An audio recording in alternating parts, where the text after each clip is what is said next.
Time Warner Audiobooks presents Rich Dad, Poor Dad, written by Robert Kiyosaki with Sharon L. Lecter, CPA, and read by Stephen Hoy, featuring an introduction by Robert Kiyosaki.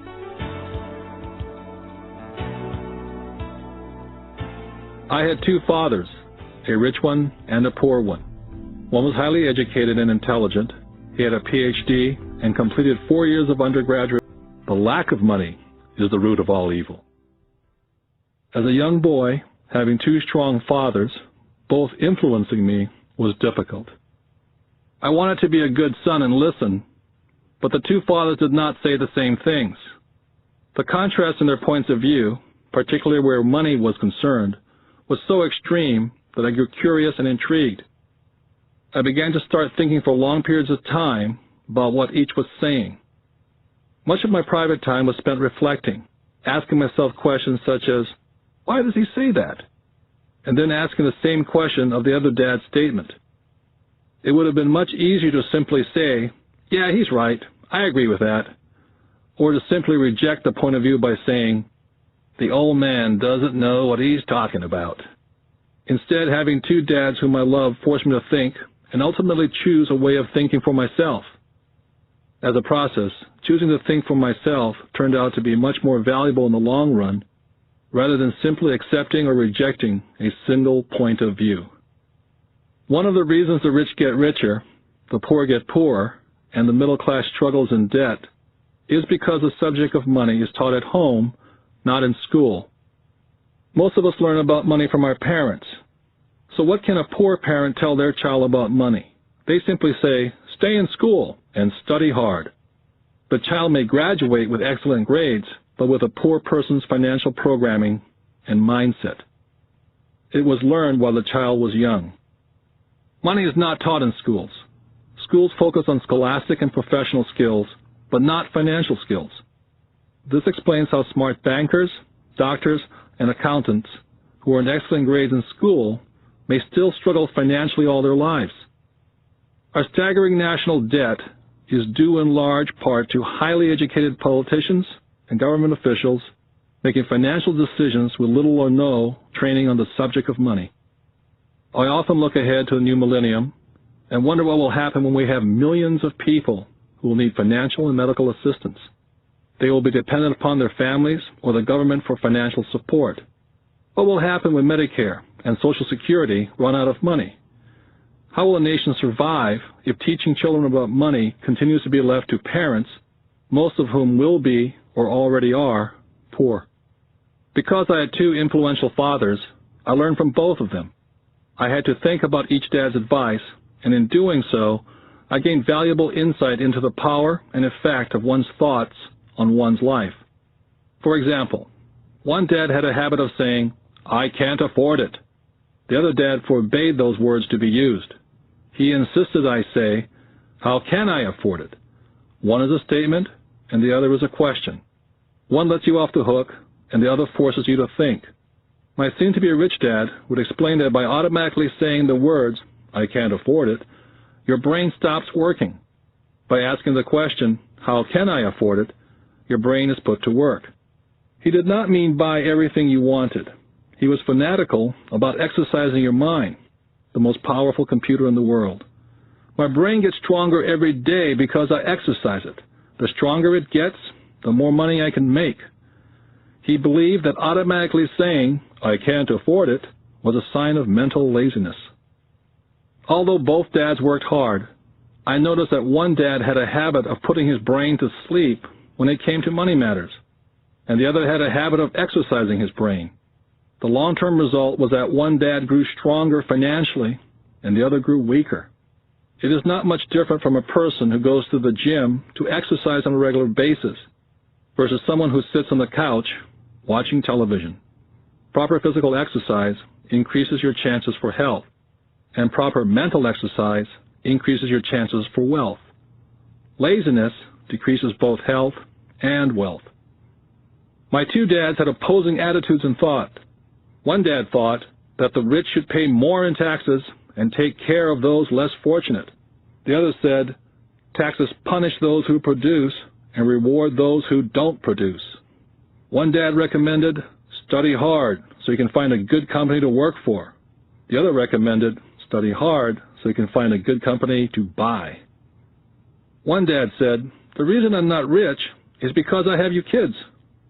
The other said, the reason I must be rich is because I have you kids. One dad encouraged talking about money and business at the dinner table. The other forbade the subject of money to be discussed over a meal. One said, when it comes to money, play it safe and don't take risks. The other said, learn to manage risk. One believed, our home is our largest investment and our greatest asset. The other believed, my house is a liability, and if your house is your largest investment, you're in trouble. Both dads paid their bills on time, yet one paid his bills first, while the other paid his bills last. Being a product of two strong dads allowed me the luxury of observing the effects different thoughts have on one's life. I noticed that people really do shape their life through their thoughts. For example, my poor dad always said, I'll never be rich, and that prophecy became reality. My rich dad, on the other hand, always referred to himself as rich. He would say things like, I'm a rich man, and rich people don't do this. Even when he was flat broke, after a major financial setback, he continued to refer to himself as a rich man. He would cover himself by saying, there's a difference between being poor and being broke. Broke is temporary, and poor is eternal. My poor dad would also say, I'm not interested in money, or money doesn't matter. My rich dad always said, money is power. The power of our thoughts may never be measured or appreciated, but it became obvious to me as a young boy to be aware of my thoughts and how I expressed myself. I noticed that my poor dad was poor not because of the amount of money he earned, which was significant, but because of his thoughts and his actions. As a young boy, having two fathers, I became acutely aware of being careful which thoughts I chose to adopt as my own. Whom should I listen to, my rich dad or my poor dad? Although both men had tremendous respect for education. My dad put down the evening paper. Why do you want to get rich, son? Because today Jimmy's mom drove up in their new Cadillac and they were going to their beach house for the weekend. He took 3 of his friends, but Mike and I weren't invited. They told us we weren't invited because we were poor kids. They did? My dad asked incredulously. Yeah, they did, I replied in a hurt tone. My dad silently shook his head, pushed his glasses up the bridge of his nose, and went back to reading his paper. I stood waiting for an answer. The year was 1956. I was 9 years old. By some twist of fate, I attended the same public school where the rich people sent their kids. We were primarily a sugar plantation town. The managers of the plantation and the other affluent people of the town, such as doctors, business owners, and bankers, sent their children to this school, grades 1 to 6. After grade 6, their children were generally sent off to private schools. Because my family lived on one side of the street, I went to this school. Had I lived on the other side of the street, I would have gone to a different school with kids from families more like mine. After grade 6, these kids and I would go on to the public intermediate and high school. There was no private school for them or for me. My dad finally put down the paper. Well, son, he began slowly, if you want to be rich, you have to learn to make money. How do I make money? I asked. Well, use your head, son, he said, smiling, which really meant, that's all I'm going to tell you, or, I don't know the answer, so don't embarrass me. The next morning, I told my best friend Mike what my dad had said. As best I could tell, Mike and I were the only poor kids in this school. Mike was like me in that he was in this school by a twist of fate. Someone had drawn a jog in a line for the school district, and we wound up in school with the rich kids. So what do we do to make money? Mike asked. I don't know, I said. But do you want to be my partner? He agreed. And so on that Saturday morning, Mike became my first business partner. We spent all morning coming up with ideas on how to make money. Finally, that afternoon, a bolt of lightning came through our heads. It was an idea that Mike had gotten from a science book he'd read. Excitedly, we shook hands, and the partnership now had a business. For the next several weeks, Mike and I ran around our neighborhood, knocking on doors and asking our neighbors if they'd save their toothpaste tubes for us. With puzzled looks, most adults consented with a smile. Some asked us what we were doing, to which we replied, "We can't tell you. It's a business secret." My mom grew distressed as the weeks wore on. We had selected a site next to her washing machine as the place we would stockpile our raw materials. In a brown cardboard box that one time held ketchup bottles, our little pile of used toothpaste tubes began to grow. One day my dad drove up to see 2 9-year-old boys in the driveway with a production line operating at full speed. Fine white powder everywhere. On a long table were small milk cartons from school, and our family's hibachi grill was glowing with red-hot coals at maximum heat. Dad walked up cautiously, having to park the car at the base of the driveway, since the production line blocked the carport. As he got closer, he saw a steel pot sitting on top of the coals, with the toothpaste tubes being melted down. In those days, toothpaste did not come in plastic tubes. The tubes were made of lead. So once the paint was burned off, the tubes were dropped in a small steel pot, melted until they became liquid, and with my mom's pot holders, we were pouring the lead through a small hole in the top of the milk cartons. The milk cartons were filled with plaster of Paris. The white powder everywhere was the plaster before we mixed it with water. The milk cartons were the outer containers for plaster of Paris molds. My dad watched as we carefully poured the molten lead through a small hole in the top of the plaster of Paris cube. "What are you boys doing?" he asked with a cautious smile. "We're doing what you told me to do. We're going to be rich," I said. "Yep," said Mike, grinning and nodding his head. "We're partners." "And what is in those plaster molds?" Dad asked. "Watch," I said. "This should be a good batch." With a small hammer, I tapped at the seal that divided the cube in half. Cautiously, I pulled up the top half of the plaster mold, and a lead nickel fell out. "Oh, my God," my dad said. "You're casting nickels out of lead." "That's right," Mike said. "We're making money." My dad smiled and shook his head. Along with a fire and a box of spent toothpaste tubes in front of him were 2 little boys covered with white dust and smiling from ear to ear. He asked us to put everything down and sit with him on the front step of our house. With a smile, he gently explained what the word counterfeiting meant. Our dreams were dashed. "You mean this is illegal?" asked Mike. "Yes, it is illegal," my dad said gently. "But you boys have shown great creativity and original thought. Keep going. I'm really proud of you." Disappointed, Mike and I sat in silence for about 20 minutes before we began cleaning up our mess. The business was over on opening day. Sweeping the powder up, I looked at Mike and said, "I guess Jimmy and his friends are right. We are poor." My father was just leaving as I said that. "Boys," he said, "you're only poor if you give up. The most important thing is that you did something. Most people only talk and dream of getting rich. You've done something. I'm very proud of the 2 of you. I will say it again. Keep going. Don't quit." Mike and I stood there in silence. They were nice words, but we still did not know what to do. "So how come you're not rich, Dad?" I asked. "Because I chose to be a school teacher. School teachers really don't think about being rich. We just like to teach. I wish I could help you, but I really don't know how to make money." Mike and I turned and continued our cleanup. "I know," said my dad. "If you boys want to learn how to be rich, don't ask me. Talk to your dad, Mike." "My dad?" asked Mike with a scrunched-up face. "Yeah, your dad," repeated my dad with a smile. "Your dad and I have the same banker, and he raves about your father. He's told me several times that your father is brilliant when it comes to making money. He seems to be building an empire, and I suspect in a few years he will be a very rich man." With that, Mike and I got excited again. With new vigor, we began cleaning up the mess caused by our now-defunct first business. As we were cleaning, we made plans on how and when to talk to Mike's dad. The problem was that Mike's dad worked long hours and often did not come home until late. His father owned warehouses, a construction company, a chain of stores, and 3 restaurants. It was the restaurants that kept him out late. Mike caught the bus home after we had finished cleaning up. He was going to talk to his dad when he got home that night and ask him if he would teach us how to become rich.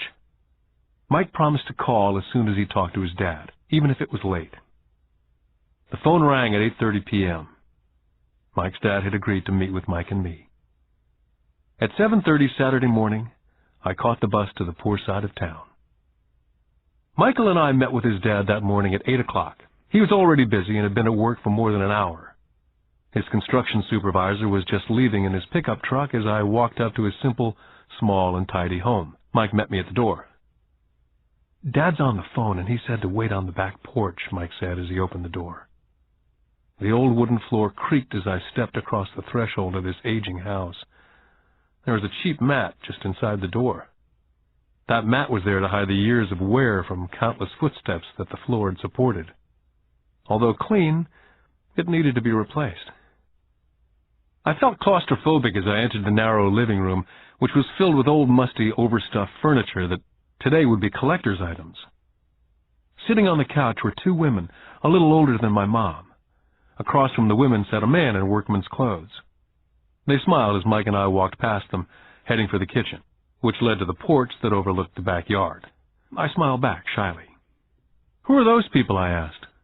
"Oh, they work for my dad. The older man runs his warehouses, and the women are the managers of the restaurants. And you saw the construction supervisor who's working on a road project about 50 miles from here. His other supervisor, who's building a tract of houses, had already left before you got here." "Does this go on all the time?" I asked.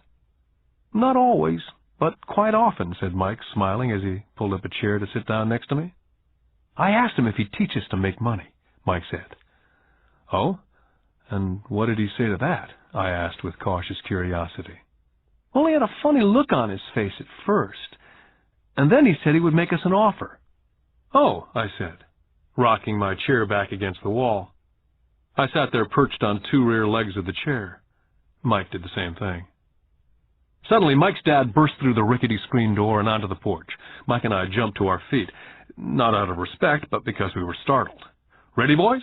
Mike's dad asked, as he pulled up a chair to sit down with us. We nodded our heads as we pulled our chairs away from the wall to sit in front of him. He was a big man, about 6 feet tall and 200 pounds. "Mike says that you want to learn how to make money. Is that correct, Robert?" I nodded my head quickly, but with a little intimidation. He had a lot of power behind his words and smile. "Okay, here's my offer. I'll teach you, but I won't do it classroom style. You work for me, and I'll teach you. You don't work for me, I don't teach you. I can teach you faster if you work, and I'm wasting my time if you just want to sit and listen like you do in school. That's my offer. Take it or leave it." May I ask a question first?" I asked. "Nope, take it or leave it. I've got too much work to do to waste my time. If you can't make up your mind decisively, then you'll never learn to make money anyway." "Take it," I said. "Take it," said Mike. "Good," said Mike's dad. "Mrs. Martin will be by in 10 minutes. After I'm through with her, you ride with her to my superette, and you can begin working. I'll pay you 10 cents an hour, and you will work for 3 hours every Saturday." "But I have a softball game today," I said. Mike's dad lowered his voice to a stern tone. "Take it or leave it," he said. "I'll take it," I replied, choosing to work and learn instead of playing softball. By 9 a.m. on a beautiful Saturday morning, Mike and I were working for Mrs. Martin. She was a kind and patient woman. She always said that Mike and I reminded her of her 2 sons who were grown and gone. Although kind, she believed in hard work, and she kept us working. She was a taskmaster. We spent 3 hours taking canned goods off the shelves, and with a feather duster, brushing each can to get the dust off, and then restacking them neatly. It was excruciatingly boring work. For 3 weeks, Mike and I reported to Mrs. Martin and worked our 3 hours. By noon, our work was over, and she dropped 3 little dimes in each of our hands. Now, even at the age of 9 in the mid-50s, 30 cents was not too exciting. Comic books cost 10 cents back then, so I usually spent my money on comic books and went home. By Wednesday of the 4th week, I was ready to quit. I had agreed to work only because I wanted to learn to make money from Mike's dad. And now I was a slave for 10 cents an hour. On top of that, I had not seen Mike's dad since that first Saturday. "I'm quitting," I told Mike at lunchtime. The school lunch was miserable. School was boring, and now I didn't even have my Saturdays to look forward to. But it was the 30 cents that really got to me. Mike smiled. "Dad said this would happen. He said to meet with him when you were ready to quit." "What?" I said indignantly. "He's been waiting for me to get fed up?" "Sort of," Mike said. "Dad's kind of different. He teaches differently from your dad. Your mom and dad lecture a lot. My dad is quiet and a man of few words. You just wait till this Saturday. I'll tell him you're ready." "You mean I've been set up?" "No, not really, but maybe. Dad will explain on Saturday." I was ready to face him, and I was prepared. Even my real dad was angry with him. My real dad, the one I call the poor one, thought that my rich dad was violating child labor laws and should be investigated. My educated dad told me to demand what I deserve, at least 25 cents an hour. My poor dad told me that if I didn't get a raise, I was to quit immediately. At 8 o'clock Saturday morning, I was going through the same rickety door of Mike's house. "Take a seat and wait in line," Mike's dad said as I entered. He turned and disappeared into his little office next to a bedroom. I looked around the room and didn't see Mike anywhere. Feeling awkward, I cautiously sat down next to the same two women who were there 4 weeks earlier. They smiled and slid across the couch to make room for me. 45 minutes went by and I was steaming. The two women had met with him and left 30 minutes earlier. An older gentleman was in there for 20 minutes and was also gone. The house was empty, and I sat out in his musty, dark living room on a beautiful, sunny Hawaiian day, waiting to talk to a cheapskate who exploited children. I could hear him rustling around in the office, talking on the phone and ignoring me. I was now ready to walk out, but for some reason I stayed. Finally, 15 minutes later, at exactly 9 o'clock, Rich Dad walked out of his office, said nothing, and signaled with his hand for me to enter his dingy office.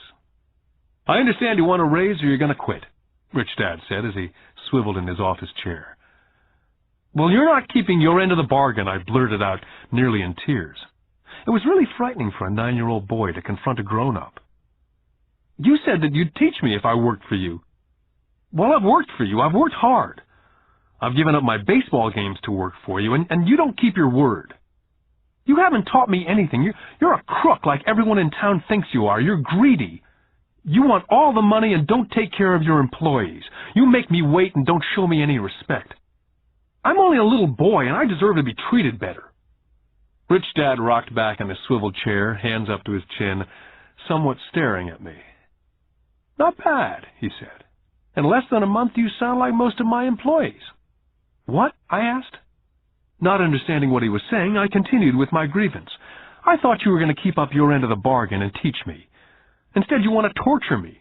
That's cruel. That's really cruel." "I am teaching you," Rich Dad said quietly. "What have you taught me?" "Nothing," I said angrily. "You haven't even talked to me once since I agreed to work for peanuts.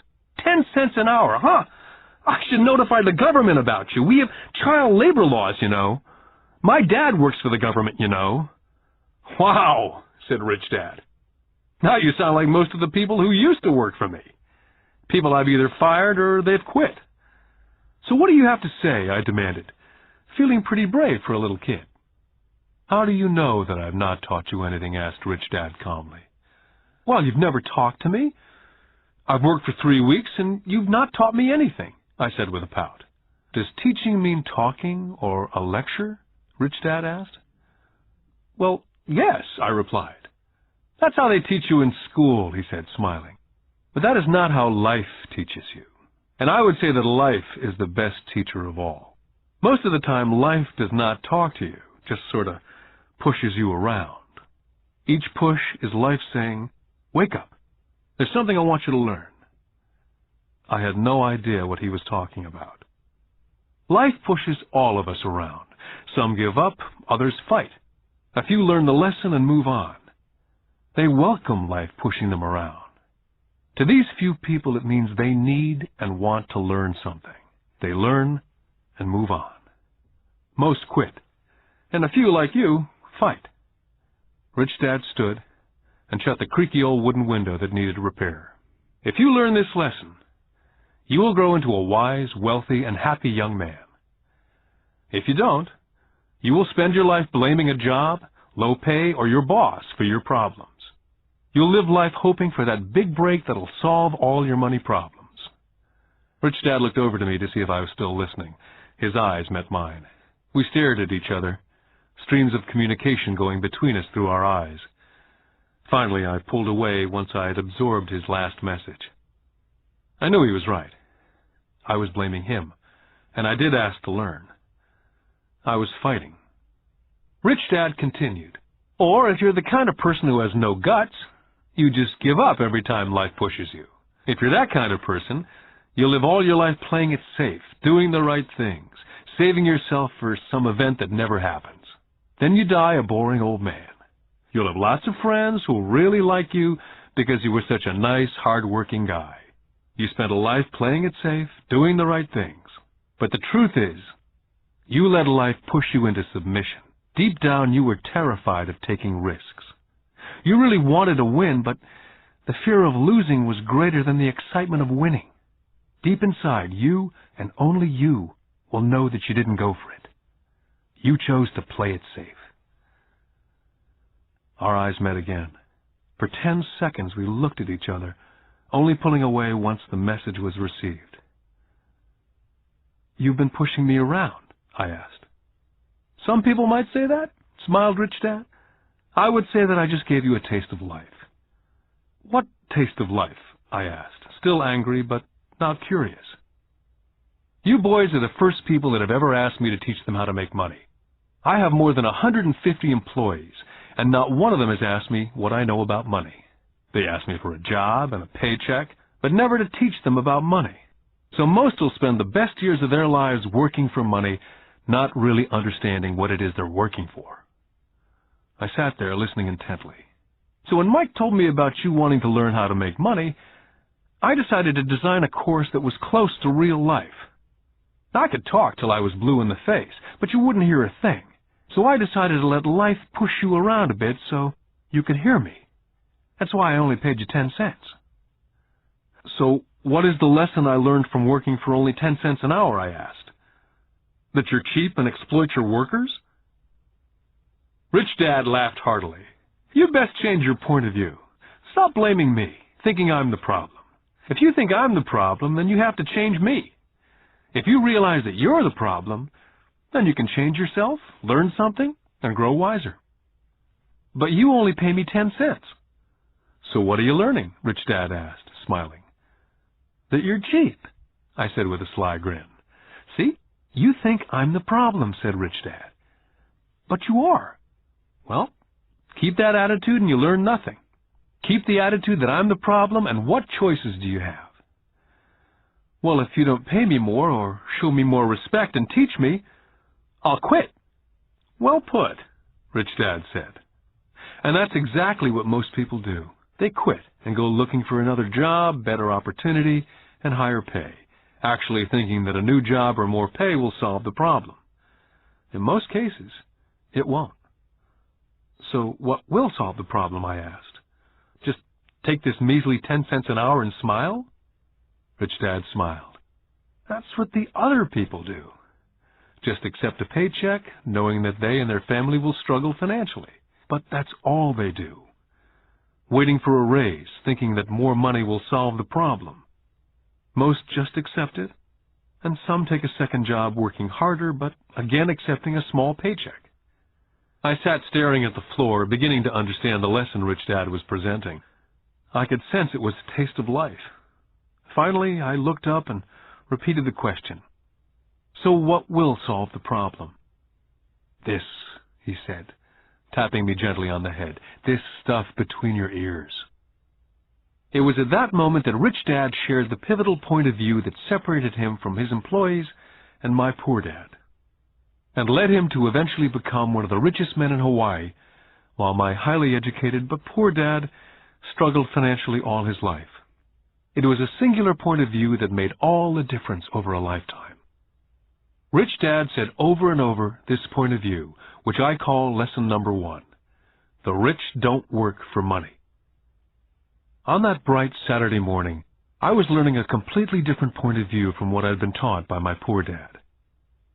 At the age of 9, I grew aware that both dads wanted me to learn. Both dads encouraged me to study, but not the same things. My highly educated dad recommended that I do what he did. Son, I want you to study hard, get good grades, so you can find a safe, secure job with a big company, and make sure it has excellent benefits. My rich dad wanted me to learn how money works, so I could make it work for me. These lessons I would learn through life with his guidance, not because of a classroom. My rich dad continued my first lesson. I'm glad you get angry about working for 10 cents an hour. If you'd not gotten angry, and had gladly accepted it, I would have to tell you that I could not teach you. You see, true learning takes energy, passion, a burning desire.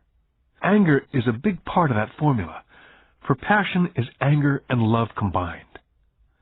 When it comes to money, most people want to play it safe and feel secure, so passion does not direct them, fear does. So is that why they'll take a job with low pay? I asked. Yes, said Rich Dad. Some people say I exploit people because they don't pay as much as the sugar plantation or the government. I say people exploit themselves. It's their fear, not mine. But don't you feel you should pay them more? I asked. I don't have to. And besides, more money will not solve the problem. Just look at your dad. He makes a lot of money and he still can't pay his bills. Most people, given more money, only get into more debt. So that's why the 10 cents an hour, I said, smiling. It's a part of the lesson. That's right, smiled Rich Dad. You see, your dad went to school and got an excellent education so he could get a high-paying job, which he did. But he still has money problems because he never learned anything about money at school. On top of that, he believes in working for money. And you don't, I asked? No, not really, said Rich Dad. If you want to learn to work for money, then stay in school. That's a great place to learn to do that. But if you want to learn how to have money work for you, then I will teach you that. But only if you want to learn.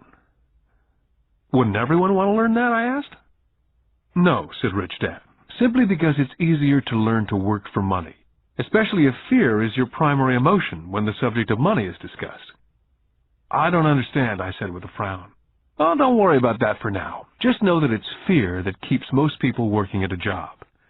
The fear of not paying their bills, the fear of being fired, the fear of not having enough money, the fear of starting over. That's the price of studying to learn a profession or trade and then working for money. Most people become a slave to money and then get angry at their boss. Learning to have money work for you is a completely different course of study, I asked. Absolutely, Rich Dad answered. Absolutely. We sat in silence. My friends would have been just starting their Little League baseball game, but for some reason I was now thankful I'd decided to work for 10 cents an hour. I sensed that I was about to learn something my friends would not learn in school. Ready to learn? Asked Rich Dad. Absolutely, I said with a grin. I've kept my promise. I've been teaching you from afar, my Rich Dad said. At 9 years old, you've gotten a taste of what it feels like to work for money. Just multiply your last month by 50 years, and you'll have an idea of what most people spend their life doing. I don't understand, I said. How did you feel waiting in line to see me? Once to get hired and once to ask for more money. Terrible, I said. If you choose to work for money, that is what life is like for many people, said Rich Dad. And how did you feel when Mrs. Martin dropped 3 dimes in your hand for 3 hours' work? I felt like it wasn't enough. It seemed like nothing. I was disappointed, I said. And that is how most employees feel when they look at their paychecks, especially after all the tax and other deductions are taken out. At least you got 100%. You mean most workers don't get paid everything? I asked with amazement. Heavens, no, said Rich Dad. The government always takes its share first. How do they do that? I asked. Taxes, said Rich Dad. You're taxed when you earn, you're taxed when you spend, you're taxed when you save, you're taxed when you die. Why do people let the government do that to them? The rich don't, said Rich Dad with a smile. The poor and the middle class do. I'll bet you that I earn more than your dad, yet he pays more in taxes. How can that be, I asked. As a 9-year-old boy, that made no sense to me. Why would someone let the government do that to them? Rich Dad sat there in silence. I guess he wanted me to listen instead of jabber away at the mouth. Finally, I calmed down. I did not like what I had heard. I knew my dad complained constantly about paying so much in taxes, but really did nothing about it. Was that life pushing him around? Rich Dad rocked slowly and silently in his chair, just looking at me. Ready to learn? He asked. I nodded my head slowly. Learning how to have money work for you is a lifetime study.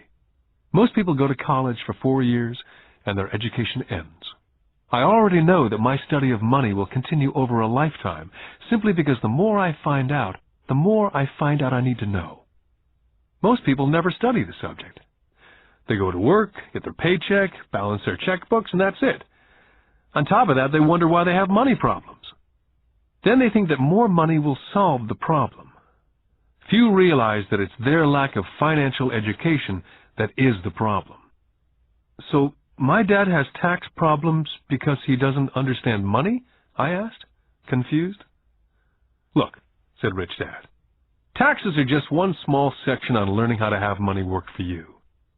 Today, I just wanted to find out if you still have the passion to learn about money.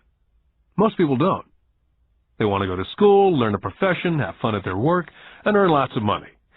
One day they wake up with big money problems, and then they can't stop working. That's the price of only knowing how to work for money, instead of studying how to have money work for you. So, do you still have the passion to learn? Asked Rich Dad. I nodded my head. Good, said Rich Dad. Now get back to work. This time I will pay you nothing. What? I asked in amazement. You heard me. Nothing. You'll work the same 3 hours every Saturday, but this time you will not be paid 10 cents an hour. You said you wanted to learn to not work for money, so I'm not going to pay you anything. I couldn't believe what I was hearing. I've already had this conversation with Mike. He's already working, dusting, and stacking canned goods for free. You better hurry up and get back there. I stood there, still not believing what a raw deal I'd been handed.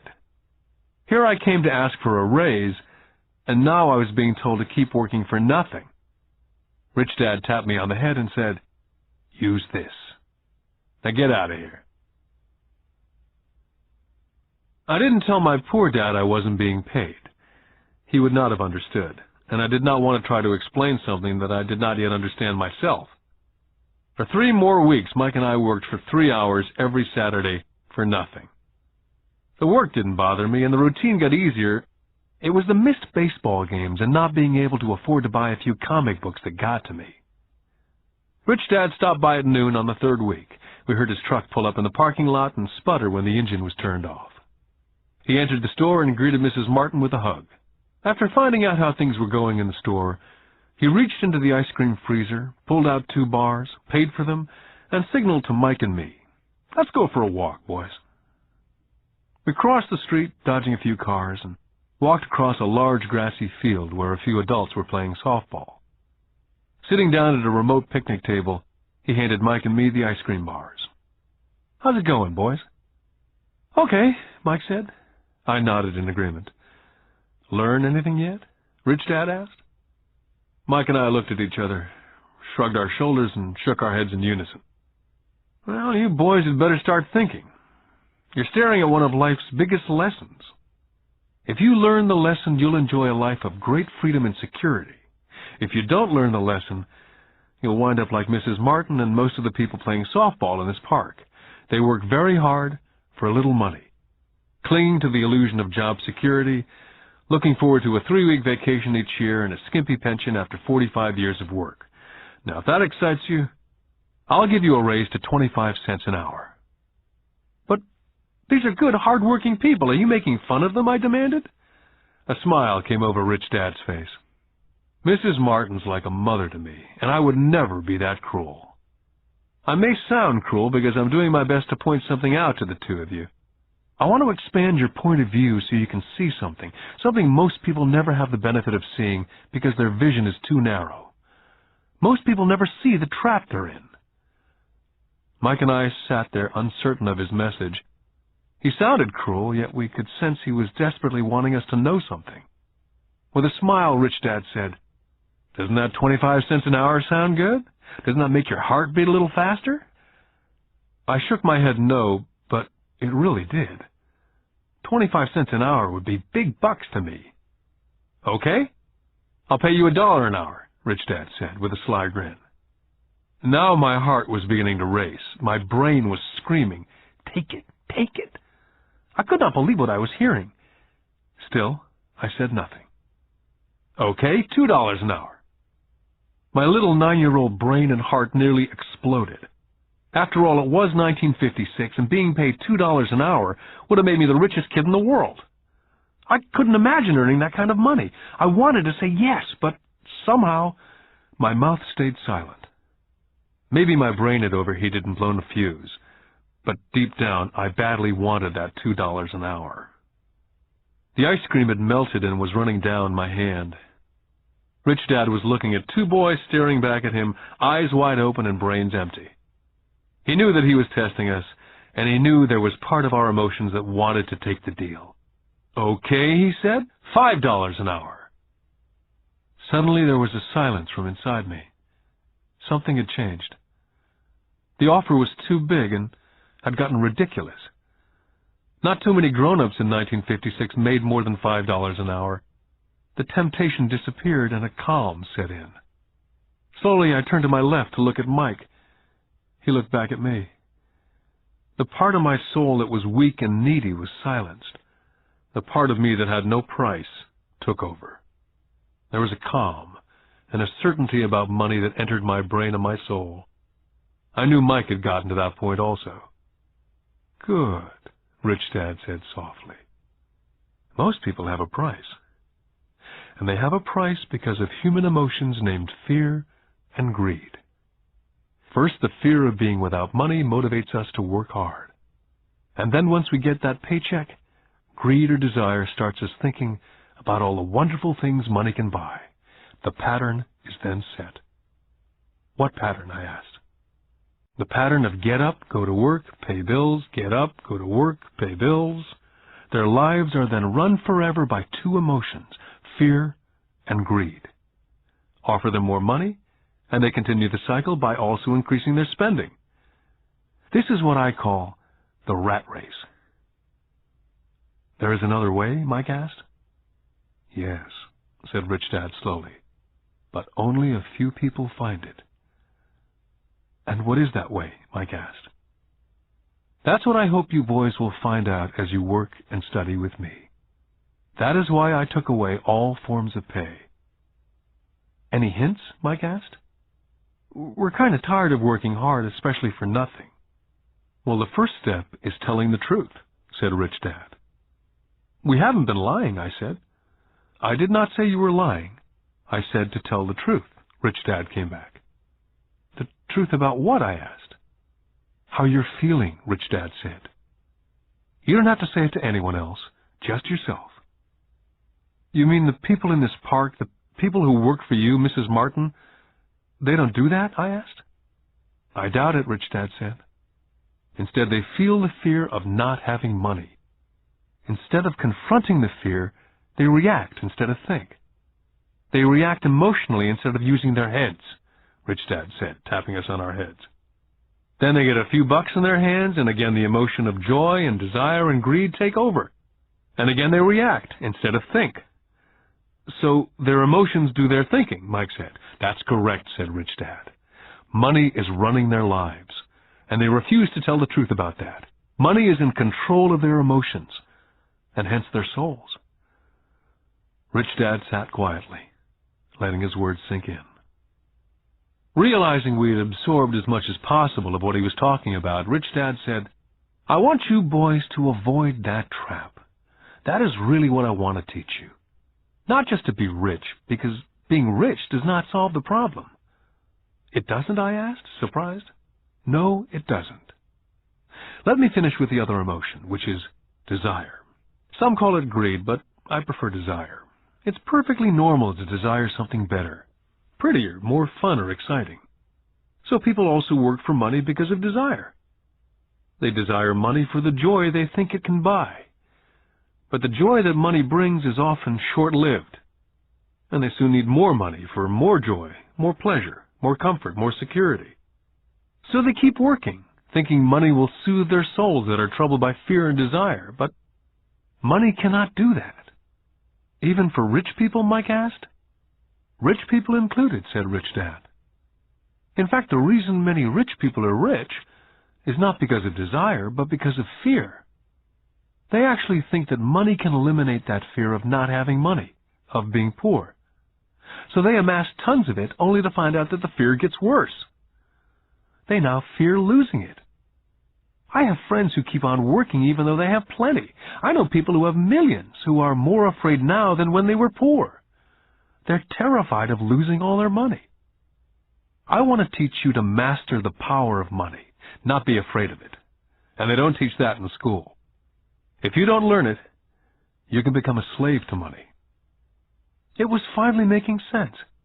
He did want us to widen our views, to see what Mrs. Martin could not see, his employees could not see, or my dad for that matter. He used examples that sounded cruel at the time, but I've never forgotten them. My vision widened that day, and I could begin to see the trap that lay ahead for most people. You see, we're all employees, ultimately. We just work at different levels, said Rich Dad. I just want you boys to have a chance to avoid the trap. The trap caused by those two emotions, fear and desire. Use them in your favor, not against you. That's what I want to teach you. I'm not interested in just teaching you to make a pile of money. That won't handle the fear or desire. If you don't first handle fear and desire and you get rich, you'll only be a high-paid slave. So how do we avoid the trap? I asked. The main cause of poverty or financial struggle is fear and ignorance, not the economy or the government or the rich.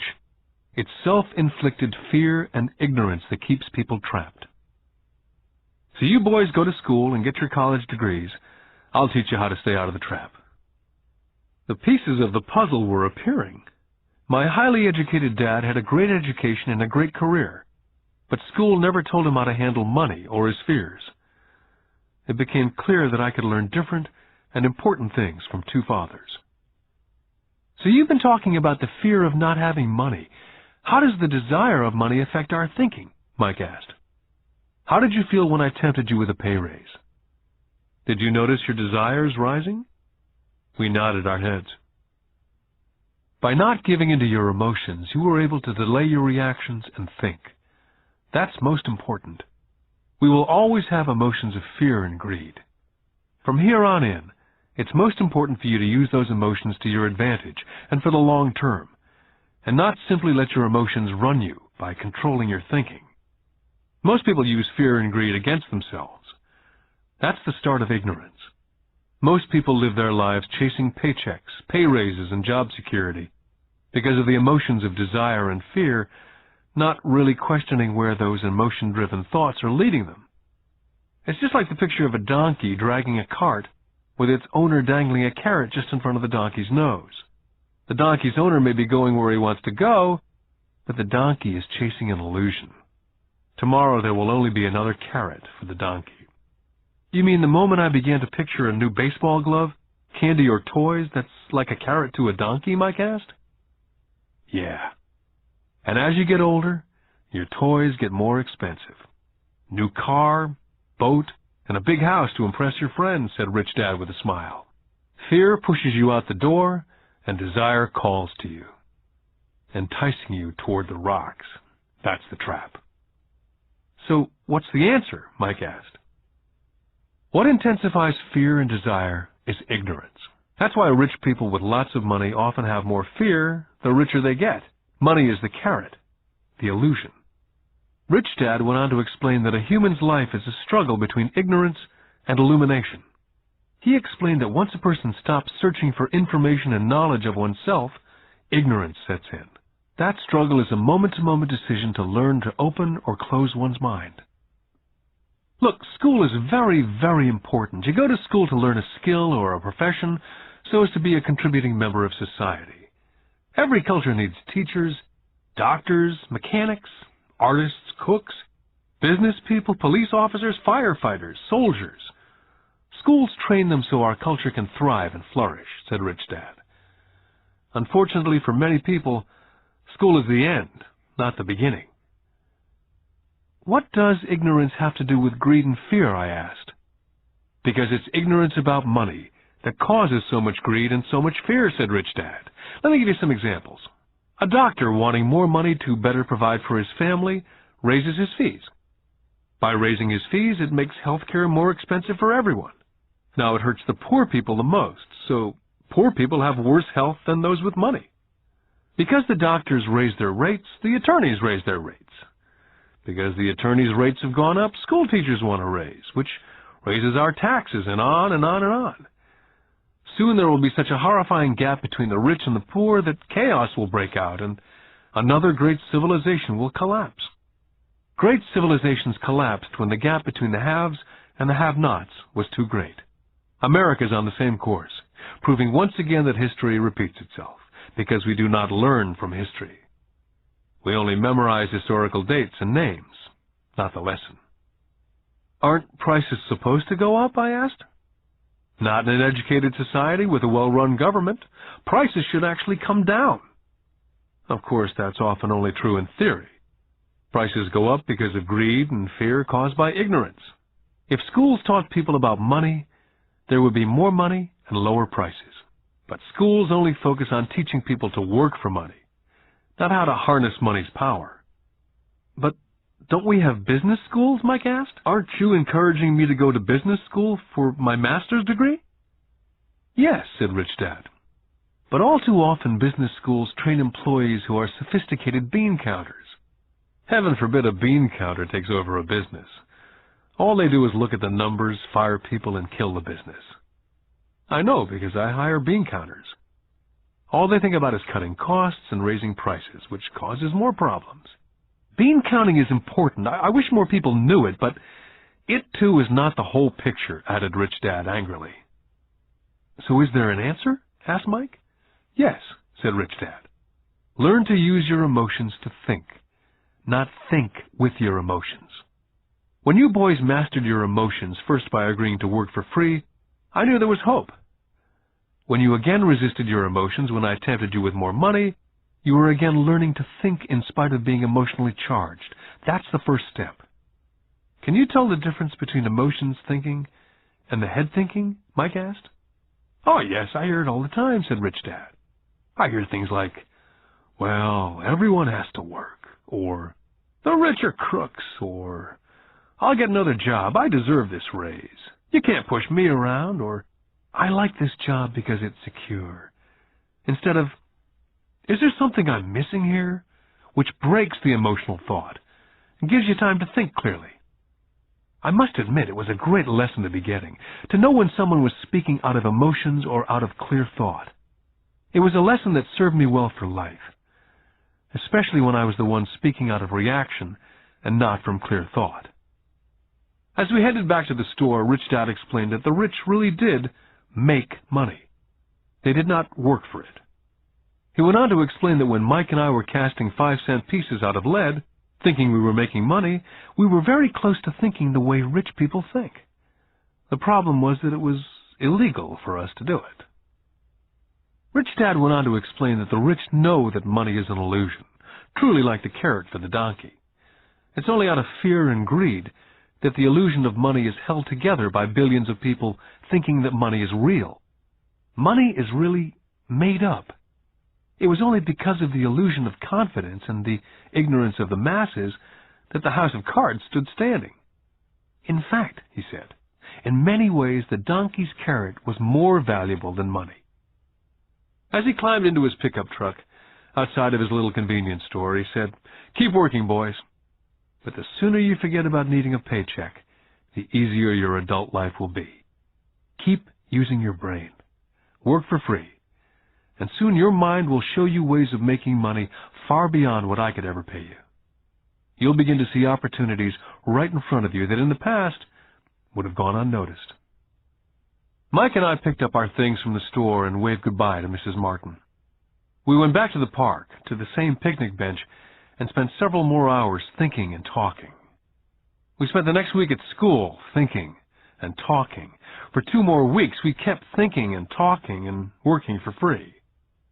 At the end of the second Saturday, I was again saying goodbye to Mrs. Martin and looking at the comic book stand with a longing gaze. The hard thing about not even getting 30 cents every Saturday was that I didn't have any money to buy comic books. Suddenly, as Mrs. Martin was saying goodbye to Mike and me, I saw something she was doing that I'd never seen her do before. I mean, I'd seen her do it, but I never took notice of it. Mrs. Martin was cutting the front page of the comic book in half. She was keeping the top half of the comic book cover and throwing the rest of the comic book into a large brown cardboard box. When I asked her what she did with the comic books, she said, "I throw them away. I give the top half of the cover back to the comic book distributor for credit when he brings in the new comics. He's coming in an hour." Mike and I waited for an hour. Soon the distributor arrived, and I asked him if we could have the comic books, to which he replied, "You can have them if you work for this store and do not resell them." Our partnership was revived. Mike's mom had a spare room in the basement that no one used. We cleaned it out and began piling hundreds of comic books in that room. Soon our comic book library was open to the public. We hired Mike's younger sister, who loved to study, to be head librarian. She charged each child 10 cents admission to the library, which was open from 2:30 to 4:30 p.m. every day after school. The customers, the children of the neighborhood, could read as many comics as they could in 2 hours. It was a bargain for them, since a comic cost 10 cents each, and they could read 5 or 6 in 2 hours. Mike's sister would check the kids as they left to make sure they weren't borrowing any comic books. She also kept the books, logging in how many kids showed up each day, who they were, and any comments they might have. Mike and I averaged $9.50 per week over a 3-month period. We paid his sister $1 a week and allowed her to read the comics for free, which she rarely did since she was always studying. Mike and I kept our agreement by working in the store every Saturday and collecting all the comic books from the different stores. We kept our agreement to the distributor by not selling any comic books. We burned them once they got too tattered. We tried opening a branch office, but we could never quite find someone as dedicated as Mike's sister we could trust. At an early age, we found out how hard it was to find good staff. 3 months after the library first opened, a fight broke out in the room. Some bullies from another neighborhood pushed their way in and started it. Mike's dad suggested we shut down the business. So our comic book business was shut down, and we stopped working on Saturdays at the convenience store. Anyway, Rich Dad was excited because he had new things he wanted to teach us. He was happy because we'd learned our first lesson so well. We'd learned to have money work for us.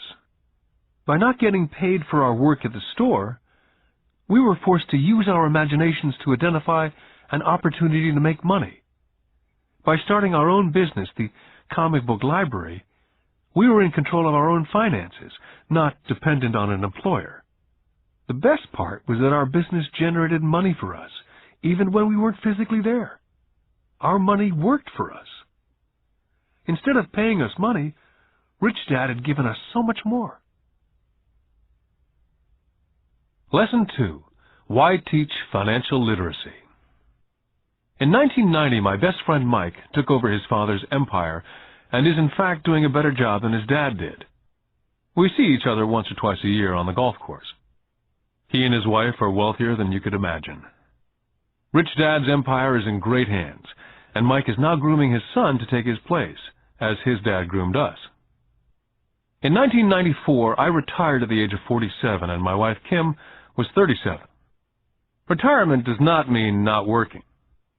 To my wife and me, it means that, barring unforeseen cataclysmic changes, we can work or not work, and our wealth grows automatically, staying way ahead of inflation. I guess it means freedom.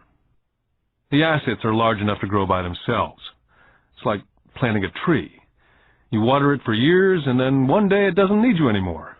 Its roots have gone down deep enough. Then the tree provides shade for your enjoyment. Mike chose to run the empire, and I chose to retire. Whenever I speak to groups of people, they often ask what I would recommend, or what could they do? How do they get started? Is there a good book I'd recommend? What is the secret to success? I simply say to them what my rich dad said back to me when I was a little kid. If you want to be rich, you need to be financially literate. That idea was drummed into my head every time we were together. As I said, my educated dad stressed the importance of reading books, while my rich dad stressed the need to master financial literacy.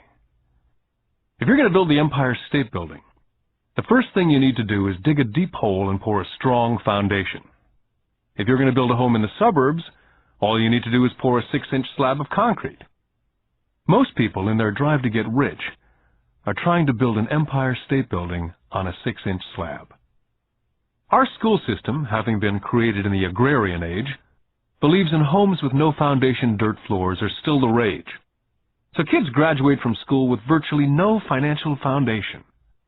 One day, sleepless and deep in debt in suburbia, living the American dream, they decide that the answer to their financial problems is to find a way to get rich quick.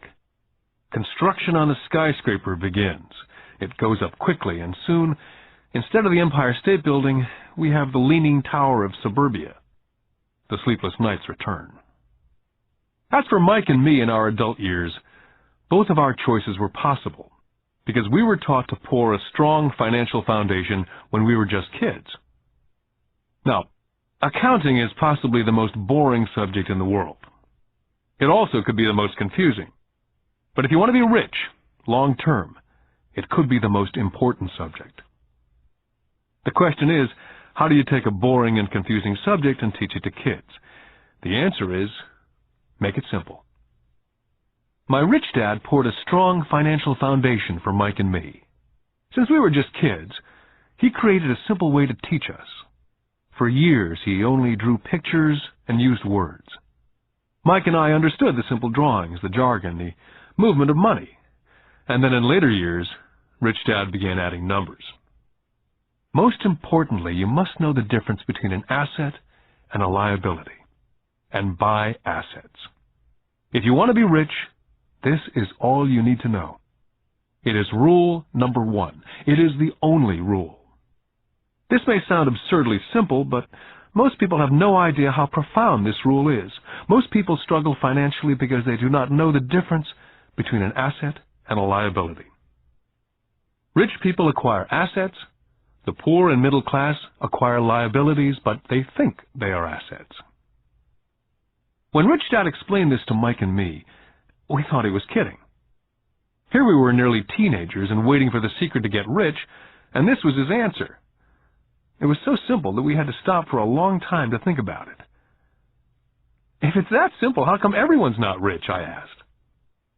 Rich Dad smiled, because people do not know the difference between an asset and a liability. I remember asking, how can adults be so silly? If it's that simple, if it's that important, why would everyone not want to find out? It took our Rich Dad only a few minutes to explain what assets and liabilities were. To teach preteen boys, Rich Dad kept everything simple, using as many pictures as possible, as few words as possible, and no numbers for years. My Rich Dad simply drew a vertical box with a line through the middle. The top half was for income, and the bottom half was for expenses. Then beneath that box, he drew another box horizontally, which he divided into a left half for assets and a right half for liabilities. The income statement, often called a profit and loss statement, measures income and expenses, money in or money out. The second set of boxes is the balance sheet. It's called that because it's supposed to balance assets against liabilities. That relationship is vital to understand. The primary cause of financial struggle is simply not knowing the difference between an asset and a liability. The cause of the confusion is found in the definition of the two words. If you want a lesson in confusion, simply look up the words asset and liability in the dictionary. So my Rich Dad simply told two young boys the following. An asset is something that puts money in my pocket. A liability is something that takes money out of my pocket. This is really all you need to know. If you want to be rich, Simply spend your life buying assets. If you want to be poor or middle class, spend your life buying liabilities. It's not knowing the difference that causes most of the financial struggle in the real world. My rich dad then drew 3 arrows on his diagram. He explained, the arrow represents the flow of cash, or cash flow. In 80% of most families, the financial story is a story of working hard in an effort to get ahead. It's not because they don't make money, but because they spend their lives buying liabilities instead of assets. The first arrow showed the cash flow pattern of a poor person or a young person still at home. The arrow goes into the income box from a job or salary. It then continues into the expense box. Expenses include taxes, rent, and everyday living expenses. It flows out the expense box and is gone. The second arrow Rich Dad drew represented the cash flow pattern of a middle-class person. The arrow flows from a job into the income box. It then flows into the liabilities box. Most middle-class people acquire many liabilities, such as a mortgage, a car loan, and credit card debt. From the liabilities box, it flows to the expense box, where the monthly payments are made for the liabilities, as well as taxes and living expenses. From there, it flows out the expense box and is gone. The third arrow is the pattern of a wealthy person. This arrow simply flows from the asset box into the income box. The cash flow is not generated by a job or salary, but by assets. Remember, assets are things that put money in your pocket. Additionally, the rich have few expenses and liabilities, or if they do, those liabilities are more than covered by their assets. Examples such as these are oversimplified. Everyone has living expenses, the need for food, shelter, and clothing. The diagrams Rich Dad drew showed the flow of cash through a poor, middle class, or wealthy person's life. It's the cash flow that tells the story. It's the story of how a person handles their money, what they do after they get the money in their hand. I cringe whenever I hear people ask me how to get rich quicker. Or how do they start? I often hear, I'm in debt, so I need to make more money. But more money will often not solve the problem. In fact, it may actually accelerate the problem. Money often makes obvious our tragic human flaws. Money often puts a spotlight on what we do not know.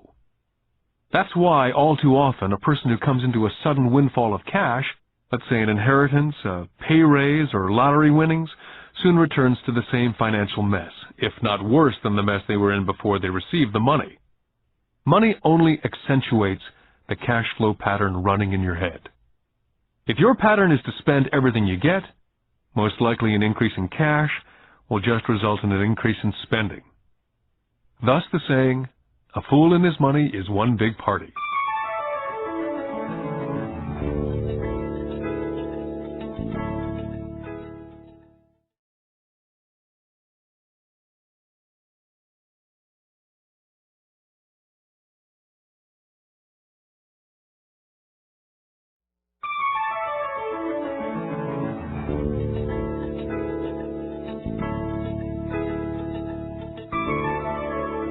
Because students leave school without financial skills, millions of educated people pursue their profession successfully, but later find themselves struggling financially.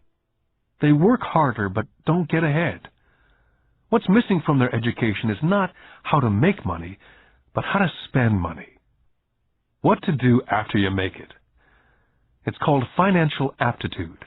What to do with the money once you make it, how to keep people from taking it from you, how long you keep it, and how hard that money works for you. Most people cannot tell why they struggle financially because they don't understand cash flow. A person can be highly educated, professionally successful, and financially illiterate. These people often work harder than they need to because they learned how to work hard, but not how to have their money work for them. The moving picture show of hard-working people has a set pattern. Recently married, a happy, highly educated young couple move in together in one of their cramped rented apartments. Immediately they realize that they're saving money, because two can live as cheaply as one. The problem is, the apartment is cramped. They decide to save money to buy their dream home so they can have kids. They now have 2 incomes, and they begin to focus on their careers. Their incomes begin to increase. As their incomes go up, their expenses go up as well, so there is little or no money to flow into the asset box. This means the only income they get comes from their jobs. The number one expense for most people is taxes. Many people think it's income tax, but for most Americans, their highest tax is Social Security. As an employee, it appears as if the Social Security tax, combined with the Medicare tax rate, is roughly 7.5%. But it's really 15%, since the employer must match the Social Security amount. In essence, it is money the employer cannot pay you. On top of that, you still have to pay income tax on the amount deducted from your wages for Social Security tax. Income you never receive because it went directly to Social Security through withholding. Then their liabilities go up. This is best demonstrated by going back to the young couple. As a result of their incomes going up, they decide to go out and buy the house of their dreams. Once in their house, they have a new tax, called property tax. Then they buy a new car, new furniture, and new appliances to match their new house. All of a sudden, they wake up, and their liabilities column is full of mortgage debt and credit card debt. They're now trapped in the rat race. A child comes along. They work harder. The process repeats itself. More money and higher taxes, also called bracket creep. A credit card comes in the mail. They use it. It maxes out. A loan company calls and says their greatest asset, their home, has appreciated in value. The company offers a bill consolidation loan because their credit is so good and tells them the intelligent thing to do is clear off the high-interest consumer debt by paying off their credit card. And besides, interest on their home is a tax deduction. They go for it and pay off those high-interest credit cards. They breathe a sigh of relief. Their credit cards are paid off. They've now folded their consumer debt into their home mortgage. Their payments go down because they extend their debt over 30 years. It is the smart thing to do. Their neighbor calls to invite them to go shopping. The Memorial Day sale is on. A chance to save some money. They say to themselves, I won't buy anything, I'll just go look. But just in case they find something, they tuck that clean credit card inside their wallet. I run into this young couple all the time. Their names change, but their financial dilemma is the same. They come to one of my talks to hear what I have to say. They ask me, can you tell us how to make more money? Their spending habits have caused them to seek more income. They don't even know that the trouble is really how they choose to spend the money they do have. And that is the real cause of their financial struggle. It's caused by financial illiteracy and not understanding the difference between an asset and a liability. More money seldom solves someone's money problems. Intelligence solves problems. There's a saying a friend of mine says over and over to people in debt. If you find yourself in a hole, stop digging. The poor and middle class all too often allow the power of money to control them. By simply getting up and working harder, failing to ask themselves if what they do makes sense, they shoot themselves in the foot as they leave for work every morning. By not fully understanding money, the vast majority of people allow the awesome power of money to control them. The power of money is used against them. By the time Mike and I were 16 years old, we began to have problems in school. We were not bad kids. We just began to separate from the crowd. We worked for Mike's dad after school and on the weekends. Mike and I often spent hours after work just sitting at a table with his dad while he held meetings with his bankers, attorneys, accountants, brokers, investors, managers, and employees. We learned more sitting at his meetings than we did in all our years of school, college included. Mike's dad was not school educated, but he was financially educated and successful as a result. He used to tell us over and over again, an intelligent person hires people who are more intelligent than they are. So Mike and I had the benefit of spending hours listening to, and in the process learning from, intelligent people. But because of this, both Mike and I just could not go along with the standard dogma that our teachers preached.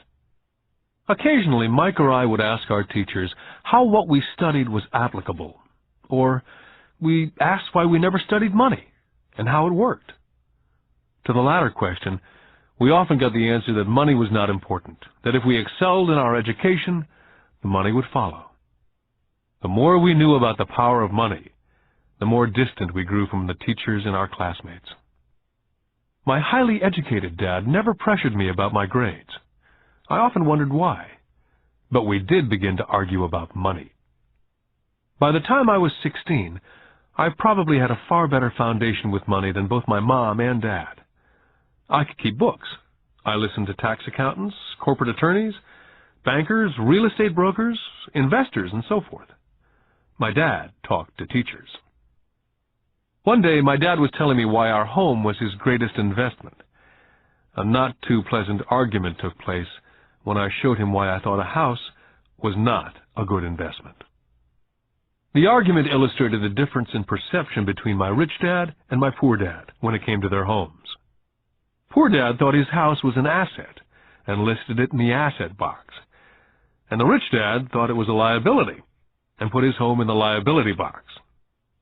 I remember when I drew a diagram for my dad showing him the direction of cash flow. I also showed him the ancillary expenses that went along with owning the home. A bigger home meant bigger expenses, and the cash flow kept going out through the expense column. Today I am still challenged on the idea of a house not being an asset. And I know that for many people, it's their dream as well as their largest investment. And owning your own home is better than nothing. I simply offer an alternate way of looking at this popular dogma.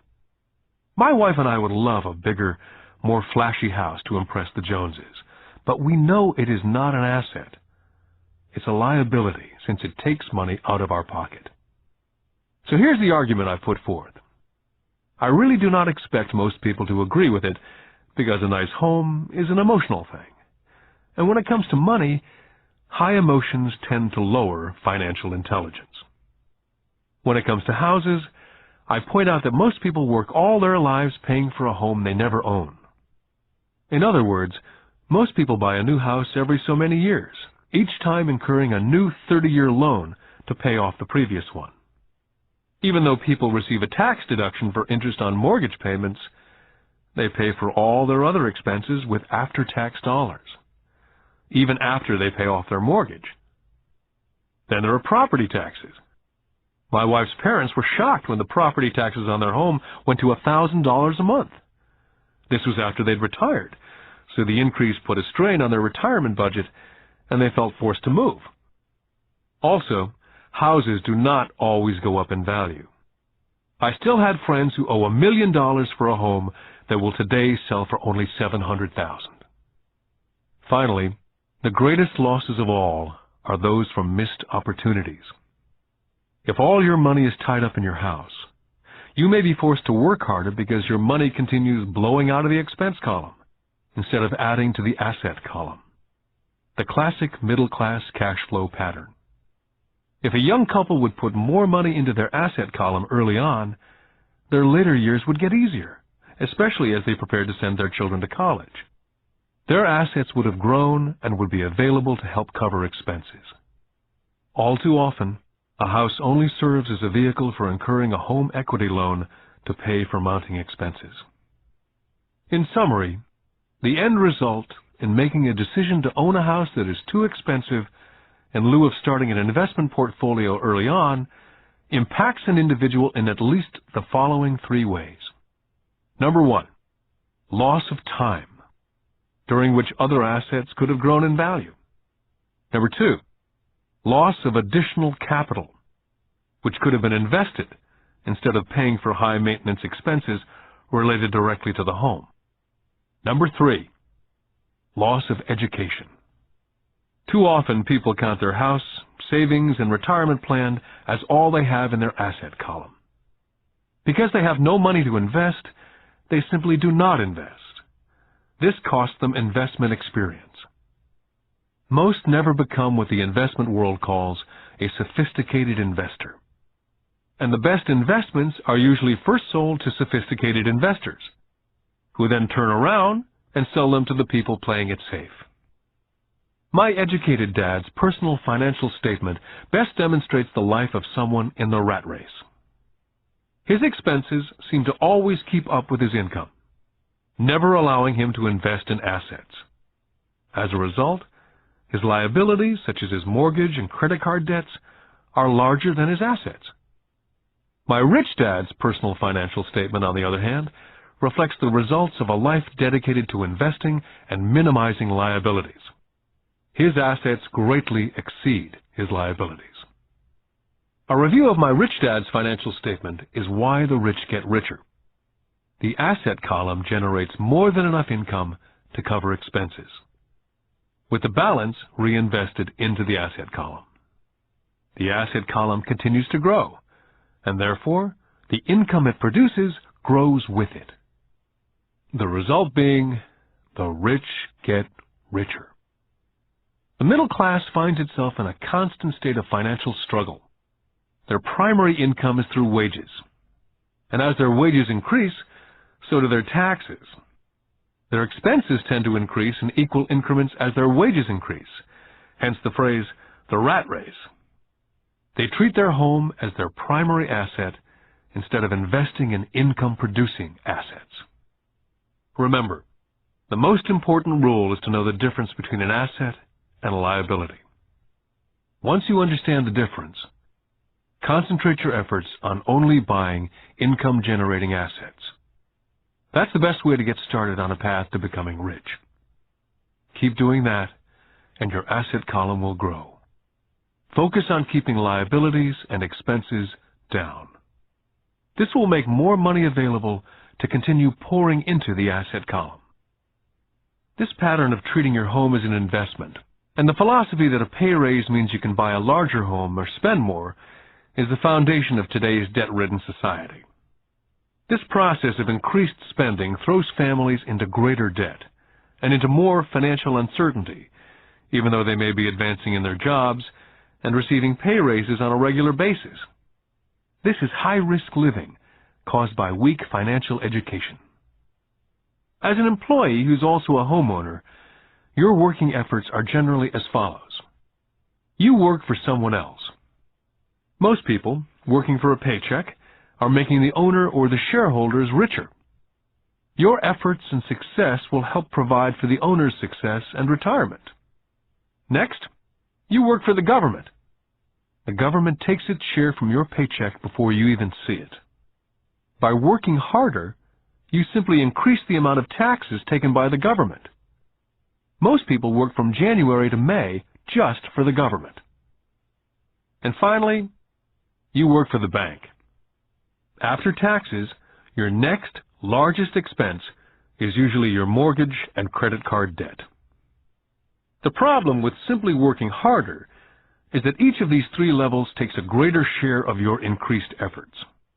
You need to learn how to have your increased efforts benefit you and your family directly.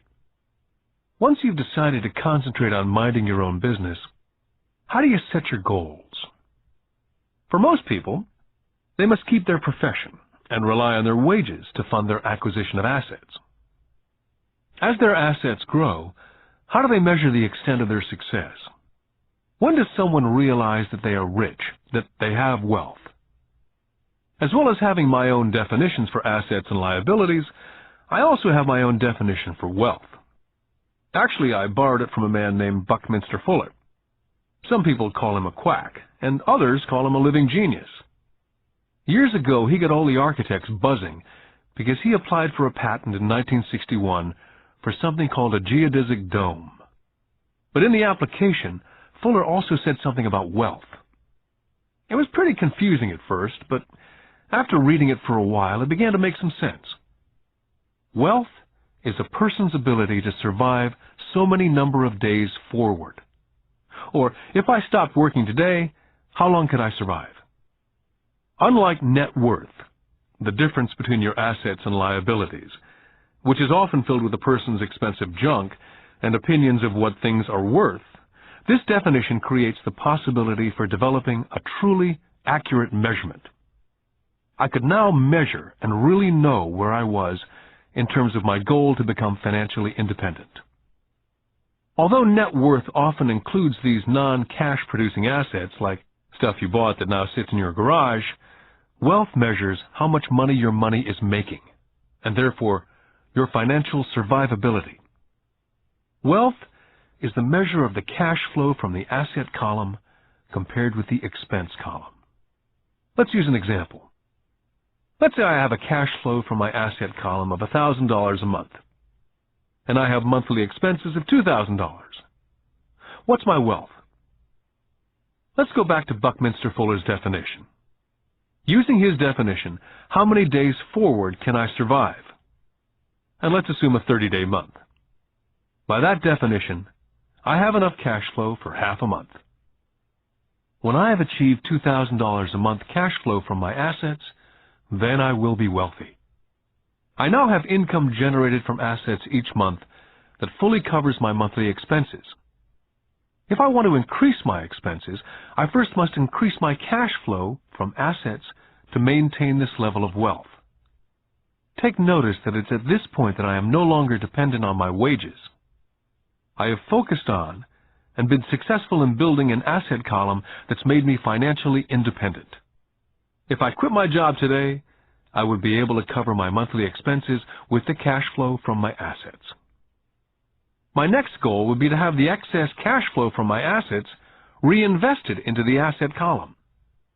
The more money that goes into my asset column, the more my asset column grows. The more my assets grow, the more my cash flow grows. And as long as I keep my expenses less than the cash flow from these assets, I will grow richer, with more and more income from sources other than my physical labor. As this reinvestment continues, I am well on my way to being rich. The actual definition of rich is in the eye of the beholder. You can never be too rich. Just remember this simple observation. The rich buy assets, the poor only have expenses. The middle class buys liabilities they think are assets. So how do I start minding my own business? What's the answer? Listen to the founder of McDonald's. Lesson 3. Mind your own business. In 1974, Ray Kroc, the founder of McDonald's, was asked to speak at the MBA class at the University of Texas at Austin. A dear friend of mine, Keith Cunningham, was a student in that MBA class. After a powerful and inspiring talk, the class adjourned, and the students asked Ray if he would join them at their favorite hangout to have a few beers. Ray graciously accepted. "What business am I in?" Ray asked, once the group had all their beers in hand. Everyone laughed, said Keith.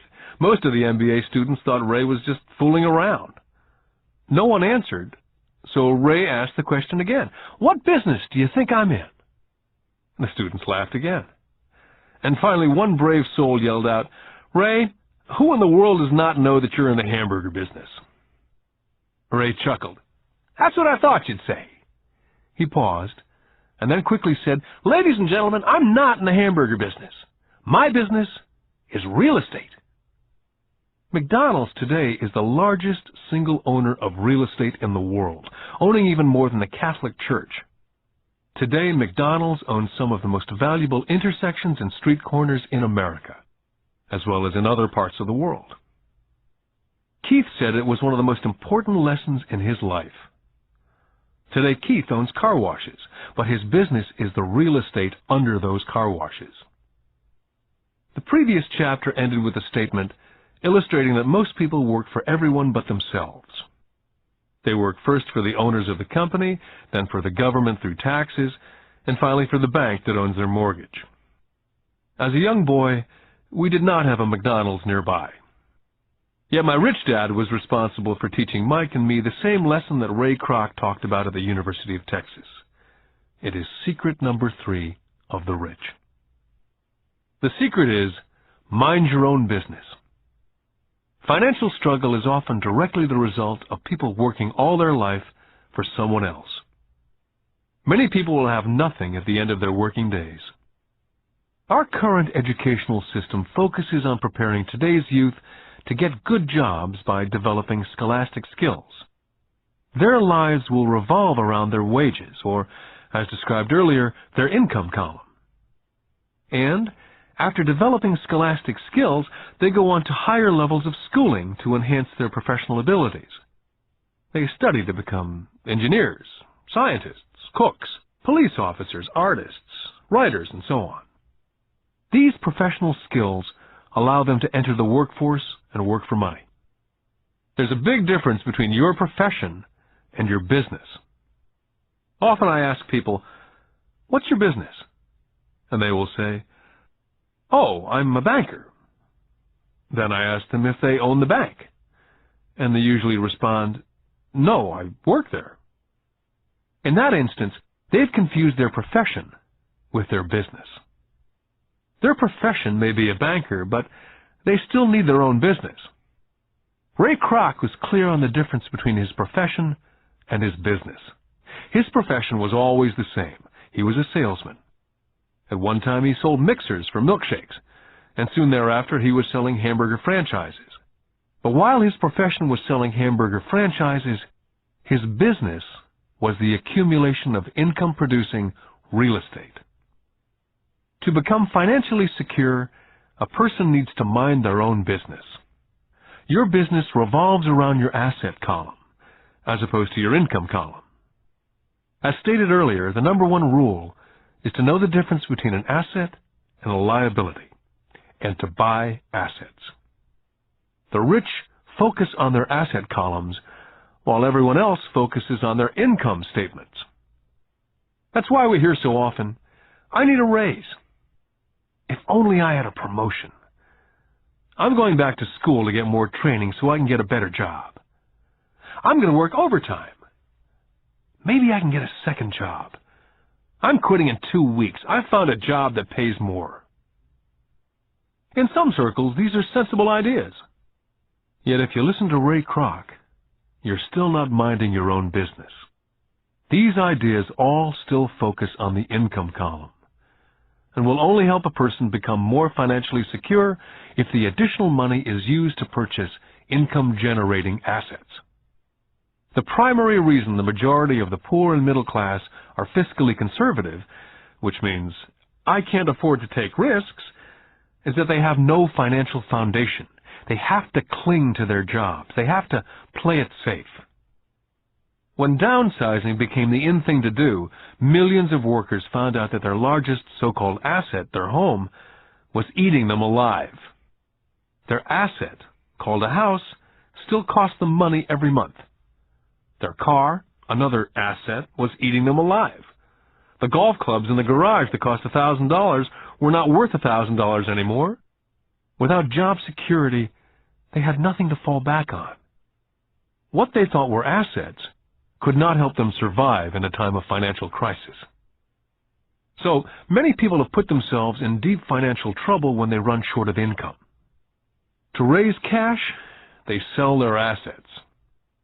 First, their personal assets can generally be sold for only a fraction of the value that's listed in their personal balance sheet. Or, if there's a gain on the sale of the assets, they're taxed on the gain. So again, the government takes its share of the gain, thus reducing the amount available to help them out of debt. That's why I say someone's net worth is often worth less than they think. Start minding your own business. Keep your daytime job, but start buying real assets, not liabilities or personal effects that have no real value once you get them home. A new car loses nearly 25% of the price you pay for it the moment you drive it off the lot. It's not a true asset, even if your banker lets you list it as one. My $400 new titanium driver was worth $150 the moment I teed off. For adults, keep your expenses low, reduce your liabilities, and diligently build a base of solid assets. For young people who've not yet left home, it's important for parents to teach them the difference between an asset and a liability. Get them to start building a solid asset column before they leave home, get married, buy a house, have kids, and get stuck in a risky financial position, clinging to a job and buying everything on credit.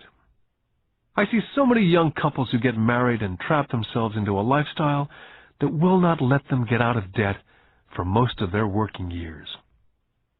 For most people, just as the last child leaves home, the parents realize they've not adequately prepared for retirement and they begin to scramble to put some money away.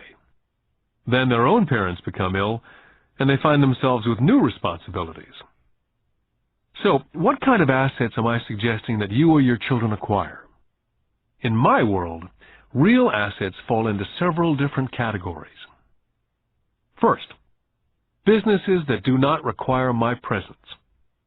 I own them, but they're managed or run by other people. If I have to work there, it's not a business. It becomes my job. Then come categories such as stocks, bonds, mutual funds, income-generating real estate, notes or IOUs, royalties from intellectual property such as music, scripts, patents, and finally anything else that has value, produces income, or appreciates and has a ready market. As a young boy, my educated dad encouraged me to find a safe job. My rich dad, on the other hand, encouraged me to begin acquiring assets that I loved. If you don't love it, you won't take care of it. I collect real estate simply because I love buildings and land. I love shopping for them. I could look at them all day long. When problems arise, the problems are not so bad that it changes my love for real estate. For people who hate real estate, they shouldn't buy it. I love stocks of small companies, especially startups. The reason is that I am an entrepreneur, not a corporate person. In my early years, I worked in large organizations such as Standard Oil of California, the U.S. Marine Corps, and Xerox Corporation. I enjoyed my time with those organizations and have fond memories, but I know deep down I'm not a company man. I like starting companies, not running them. So my stock buys are usually of small companies, and sometimes I even start the company and take it public. Fortunes are made in new stock issues, and I love the game. Many people are afraid of small-cap companies and call them risky, and they are. But risk is always diminished if you love what the investment is, understand it, and know the game. For years, even while I was with the Marine Corps and Xerox, I did what my rich dad recommended. I kept my daytime job, but I still minded my own business. I was active in my asset column. I traded real estate and small stocks. Rich Dad always stressed the importance of financial literacy. The better I was at understanding the accounting and cash management, the better I would be at analyzing investments and eventually starting and building my own company. I would not encourage anyone to start a company unless they really want to. Knowing what I know about running a company, I would not wish that task on anyone. There are times when people cannot find employment where starting a company is a solution for them. The odds are against success. 9 out of 10 companies fail in 5 years. Of those that survive the first 5 years, 9 out of every 10 of those eventually fail as well. So only if you really have the desire to own your own company do I recommend it. Otherwise, keep your daytime job and mind your own business. When I say mind your own business, I mean to build and keep your asset column strong. Once a dollar goes into it, never let it come out. Think of it this way. Once a dollar goes into your asset column, it becomes your employee. The best thing about money is that it works 24 hours a day and can work for generations. Keep your daytime job, be a great hard-working employee, but keep building that asset column. As your cash flow grows, you can buy some luxuries. An important distinction is that rich people buy luxuries last, while the poor and middle class tend to buy luxuries first. The poor and middle class often buy luxury items such as big houses, diamonds, furs, jewelry, or boats because they want to look rich. They look rich, but in reality they just get deeper in debt on credit. The old money people, the long-term rich, built their asset column first. Then the income generated from the asset column bought their luxuries. The poor and middle class buy luxuries with their own sweat, blood, and children's inheritance. A true luxury is a reward for investing in and developing a real asset. For example, when my wife and I had extra money coming from our apartment houses, she went out and bought her Mercedes. It didn't take any extra work or risk on her part because the apartment house bought the car. She did, however, have to wait for it for 4 years while the real estate investment portfolio grew and finally began throwing off enough extra cash flow to pay for the car. But the luxury, the Mercedes, was a true reward because she had proved she knew how to grow her asset column. That car now means a lot more to her than simply another pretty car. It means she used her financial intelligence to afford it. What most people do is they impulsively go out and buy a new car or some other luxury on credit. They may feel bored and just want a new toy. Buying a luxury on credit often causes a person to sooner or later actually resent that luxury because the debt on the luxury becomes a financial burden. After you've taken the time and invested in and built your own business, you're now ready to add the magic touch, the biggest secret of the rich. The secret that puts the rich way ahead of the pack. The reward at the end of the road for diligently taking the time to mind your own business. Lesson 4. The history of taxes and the power of corporations. I remember in school being told the story of Robin Hood and his merry men. My school teacher thought it was a wonderful story of a romantic hero, a Kevin Costner type, who robbed from the rich and gave to the poor. My rich dad did not see Robin Hood as a hero. He called Robin Hood a crook. Robin Hood may be long gone, but his followers live on. How often I still hear people say, "Why don't the rich pay for it?" Or, "The rich should pay more in taxes and give it to the poor." It's this idea of Robin Hood, or taking from the rich to give to the poor, that has caused the most pain for the poor and the middle class. The reason the middle class is so heavily taxed is because of the Robin Hood ideal. The real reality is that the rich are not taxed. It's the middle class who pays for the poor, especially the educated upper-income middle class. Again, to understand fully how things happen, we need to look at the historical perspective. We need to look at the history of taxes. Although my highly educated dad was an expert on the history of education, my rich dad fashioned himself as an expert on the history of taxes. Rich Dad explained to Mike and me that in England and America originally, there were no taxes. Occasionally, there were temporary taxes levied in order to pay for wars. The king or the president would put the word out and ask everyone to chip in. Taxes were levied in Britain for the fight against Napoleon from 1799 to 1816. And in America, taxes were levied to pay for the Civil War from 1861 to 1865. In 1874, England made income tax a permanent levy on its citizens. In 1913, an income tax became permanent in the United States with the adoption of the 16th Amendment to the Constitution. What these historical dates fail to reveal is that both of these taxes were initially levied against only the rich. It was this point that Rich Dad wanted Mike and me to understand. He explained that the idea of taxes was made popular and accepted by the majority by telling the poor and the middle class that taxes were created only to punish the rich.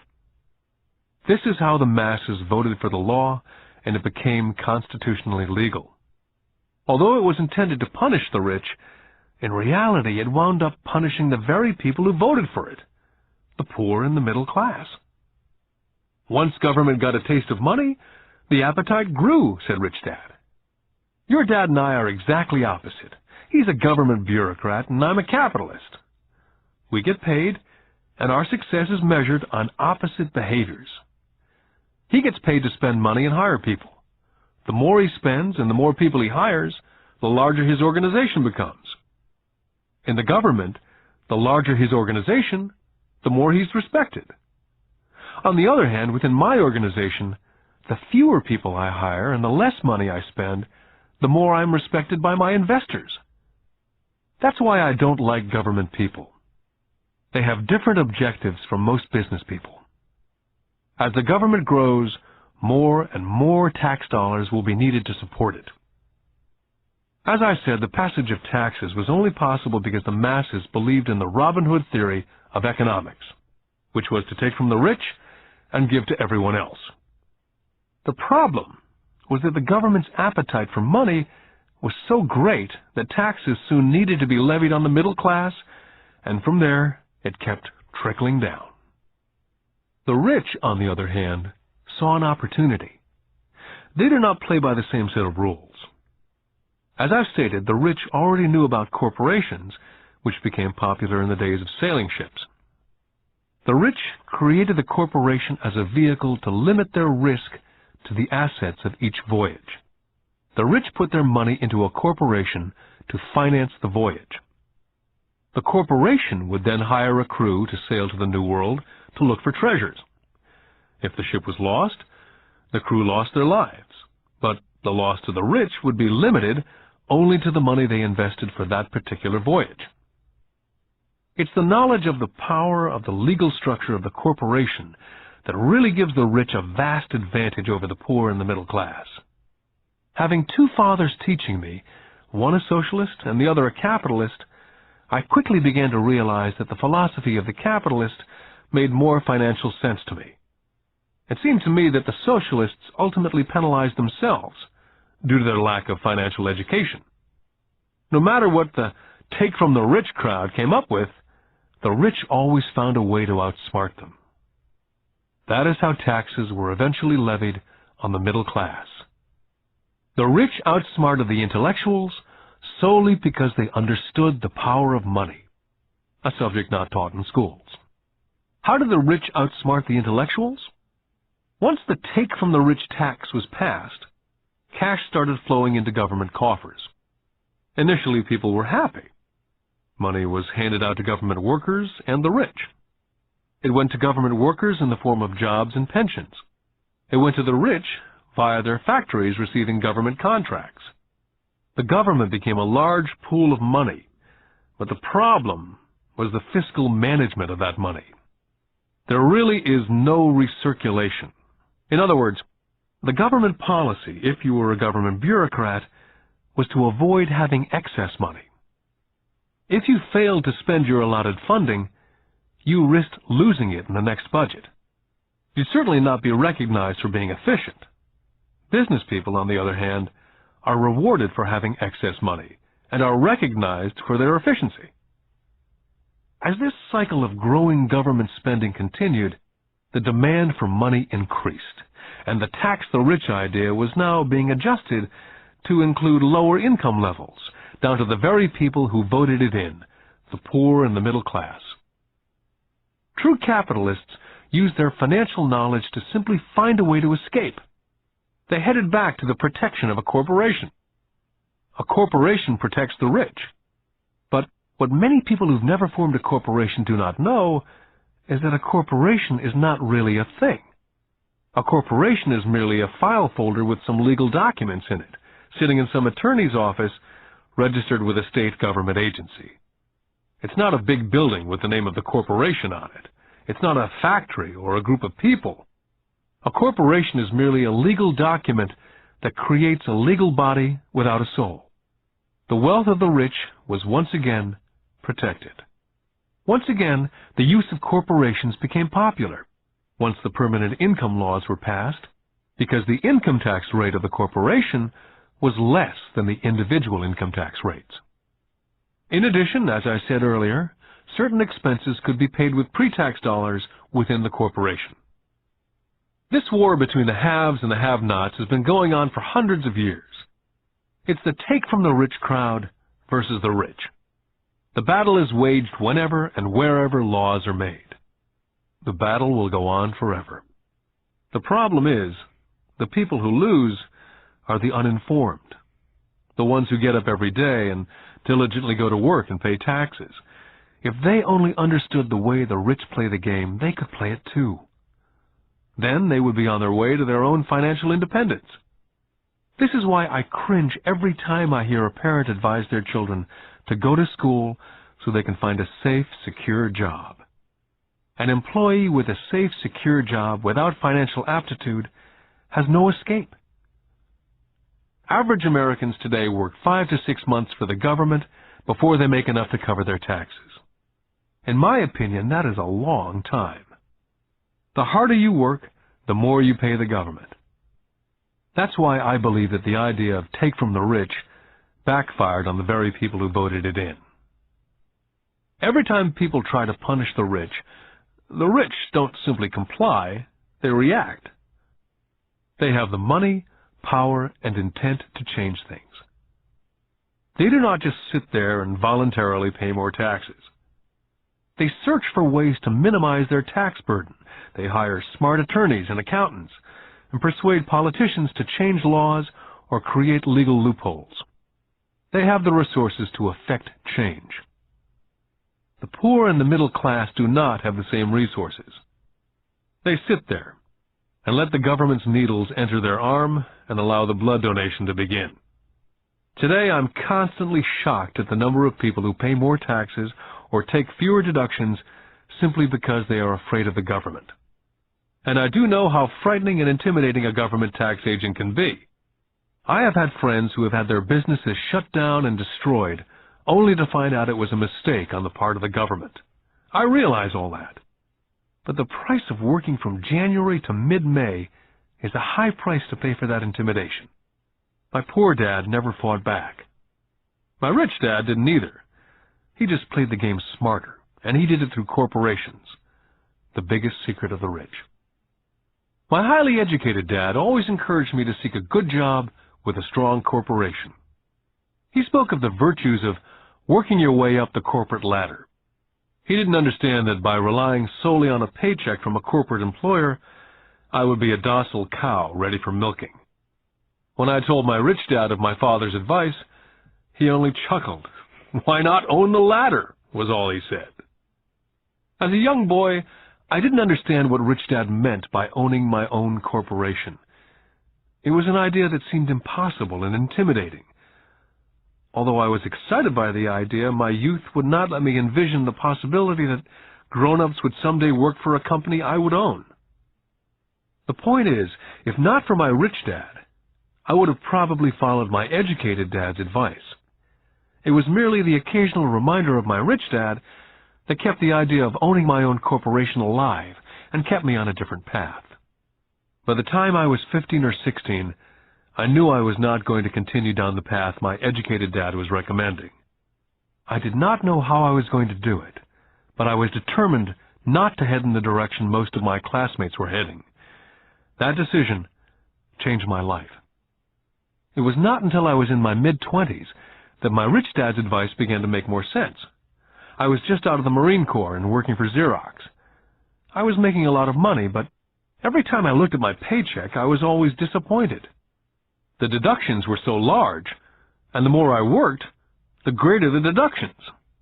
As I became more successful, my bosses talked about promotions and raises. It was flattering, but I could hear my rich dad asking me in my ear, "Who are you working for? Who are you making rich?" In 1974, while still an employee for Xerox, I formed my first corporation and began minding my own business. There were already a few assets in my asset column, but now I was determined to focus on making it bigger. Those paychecks with all the deductions made all the years of my rich dad's advice make total sense. I could see the future if I followed my educated dad's advice.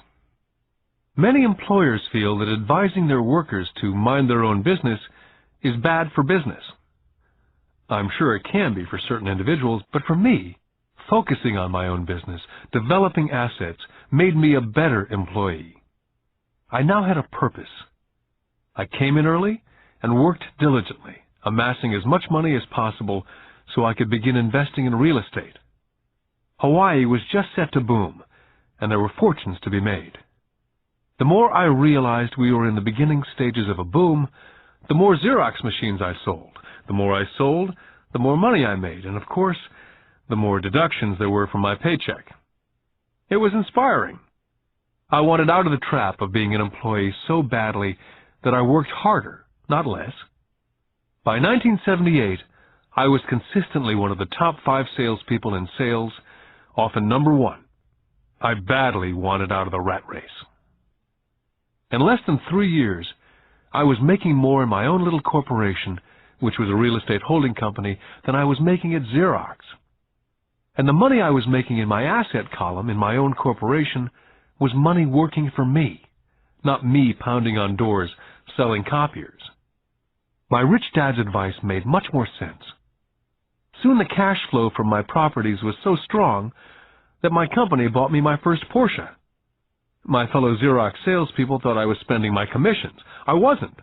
I was investing my commissions in assets. My money was working hard to make more money. Each dollar in my asset column was a great employee, working hard to make more employees and buy the boss a new Porsche with before-tax dollars. I began to work harder for Xerox. The plan was working, and my Porsche was the proof. By using the lessons I learned from my rich dad, I was able to get out of the proverbial rat race of being an employee at an early age. It was made possible because of the strong financial knowledge I'd acquired through these lessons. Without this financial knowledge, which I call my financial IQ, my road to financial independence would have been much more difficult. I now teach others through financial seminars in the hope that I may share my knowledge with them. Whenever I do my talks, I remind people that financial IQ is made up of knowledge from 4 broad areas of expertise. The first area is accounting, what I call financial literacy, a vital skill if you want to build an empire. The more money you're responsible for, the more accuracy is required, or the house comes tumbling down.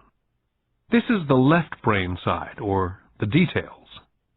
Financial literacy is the ability to read and understand financial statements. This ability allows you to identify the strengths and weaknesses of any business. The second is investing, what I call the science of money-making money. This involves strategies and formulas. This is the right brain side, or the creative side. Next, you must obtain expertise in understanding markets, the science of supply and demand. There's a need to know the technical aspects of the market, which is emotion-driven. The Tickle Me Elmo doll during Christmas 1996 is a case of technical or emotion-driven market. The other market factor is the fundamental or the economic sense of an investment. Does an investment make sense, or does it not make sense based on the current market conditions? Finally, you must understand the law. For instance, utilizing a corporation wrapped around the technical skills of accounting, investing, and markets can aid explosive growth. An individual with the knowledge of the tax advantages and protection provided by a corporation can get rich so much faster than someone who's an employee or a small business sole proprietor. It's like the difference between someone walking and someone flying. The difference is profound when it comes to long-term wealth. A corporation can do so many things that an individual cannot, like pay for expenses before it pays taxes. That is a whole area of expertise that is so exciting, but not necessary to get into unless you have sizable assets or a business. Employees earn and get taxed, and they try to live on what's left. A corporation earns, spends everything it can, and is taxed on anything that's left. It's one of the biggest legal tax loopholes that the rich use. They're easy to set up and are not expensive if you own investments that are producing good cash flow. For example, by owning your own corporation, car payments, insurance, Repairs are company expenses. Most restaurant meals are partial expenses, and on and on. All are paid for legally with pre-tax dollars. Lesson 5. The rich invent money. I've been teaching professionally since 1984. It's been a great experience and rewarding. It's also a disturbing profession, for I've taught thousands of individuals, and I see one thing in common in all of us, myself included. We all have tremendous potential, and we are all blessed with gifts. Yet the one thing that holds all of us back is some degree of self-doubt. It's not so much the lack of technical information that holds us back, but more the lack of self-confidence. Some are more affected than others. Once we leave school, most of us know that it's not as much a matter of college degrees or good grades that count. In the real world, outside of academics, something more than just grades is required. I've heard it called guts, chutzpah, balls, audacity, bravado, cunning, daring, tenacity, and brilliance.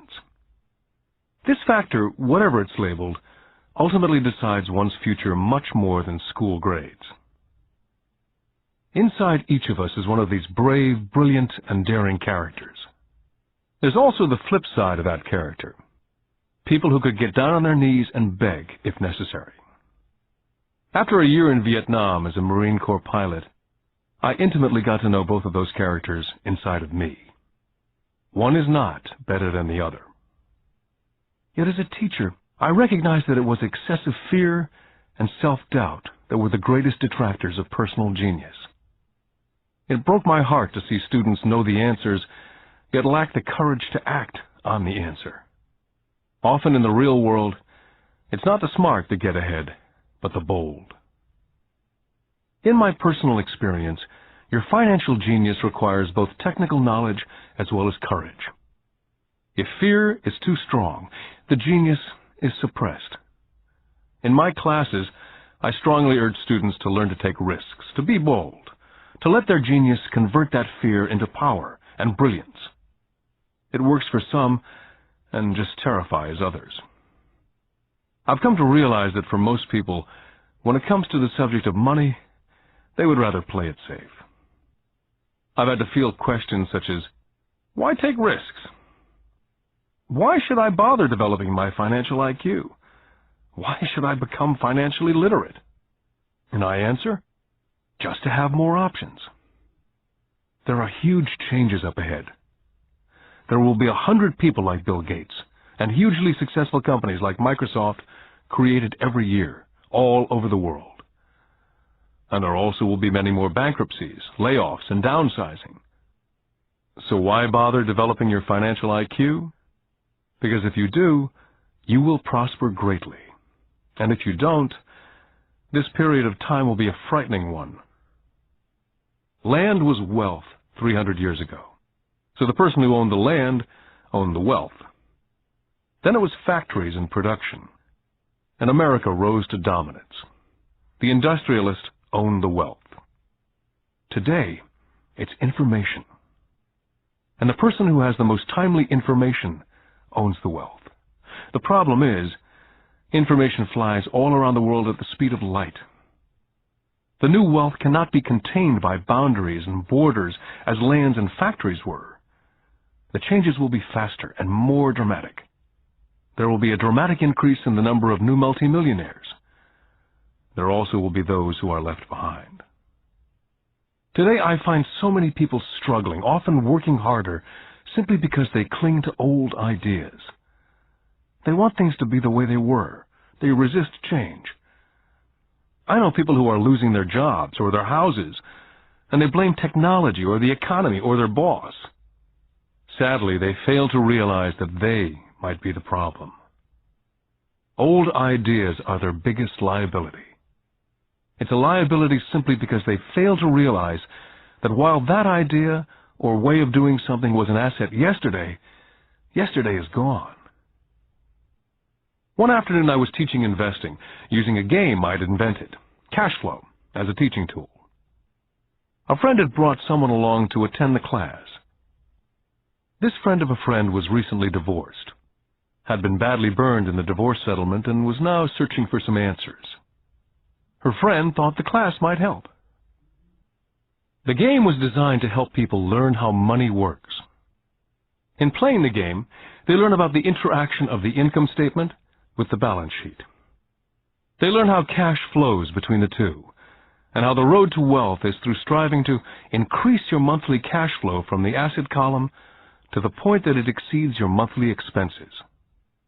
Once you accomplish this, you're able to get out of the rat race and onto the fast track. As I've said, some people hate the game, some love it, and others miss the point. This woman missed a valuable opportunity to learn something. In the opening round, she drew a doodad card with the boat on it. At first she was happy. "Oh, I've got the boat!" Then, as her friend tried to explain how the numbers worked on her income statement and balance sheet, she got frustrated because she had never liked math. The rest of her table waited while her friend continued explaining the relationship between the income statement, balance sheet, and monthly cash flow. Suddenly, when she realized how the numbers worked, it dawned on her that her boat was eating her alive. Later on in the game, she was also downsized and had a child. It was a horrible game for her. After the class, her friend came by and told me that she was upset. She'd come to the class to learn about investing and did not like the idea that it took so long to play a silly game. Her friend attempted to tell her to look within herself, to see if it reflected on herself in any way. With that suggestion, the woman demanded her money back. She said that the very idea that a game could be a reflection of her was ridiculous. Her money was promptly refunded, and she left. Since 1984, I have made millions simply by doing what the school system does not. In school, most teachers lecture. I hated lectures as a student. I was soon bored, and my mind would drift. In 1984, I began teaching via games and simulations. I always encouraged adult students to look at games as reflecting back to what they know and what they needed to learn. Most importantly, a game reflects back on one's behavior. It's an instant feedback system. Instead of the teacher lecturing you, the game is feeding back a personalized lecture, custom-made just for you. The friend of the woman who left later called to give me an update. She said her friend was fine and had calmed down. In her cooling-off period, she could see some relationships between the game and her life. Just like a board game, the world is always providing us with instant feedback. We could learn a lot if we tuned in more. One day, not long ago, I complained to my wife that the cleaners must have shrunk my pants. My wife gently smiled and poked me in the stomach to inform me that the pants had not shrunk. Something else had expanded. Me. The game Cash Flow was designed to give every player personal feedback. The purpose is to give you options. If you draw the boat card and it puts you into debt, the question is, now what can you do? How many different financial options can you come up with? That's the purpose of the game. To teach players to think and create new and various financial options. I've watched this game played by more than 1,000 people. The people who get out of the rat race in the game the quickest are the people who understand numbers and have creative financial minds. They recognize different financial options.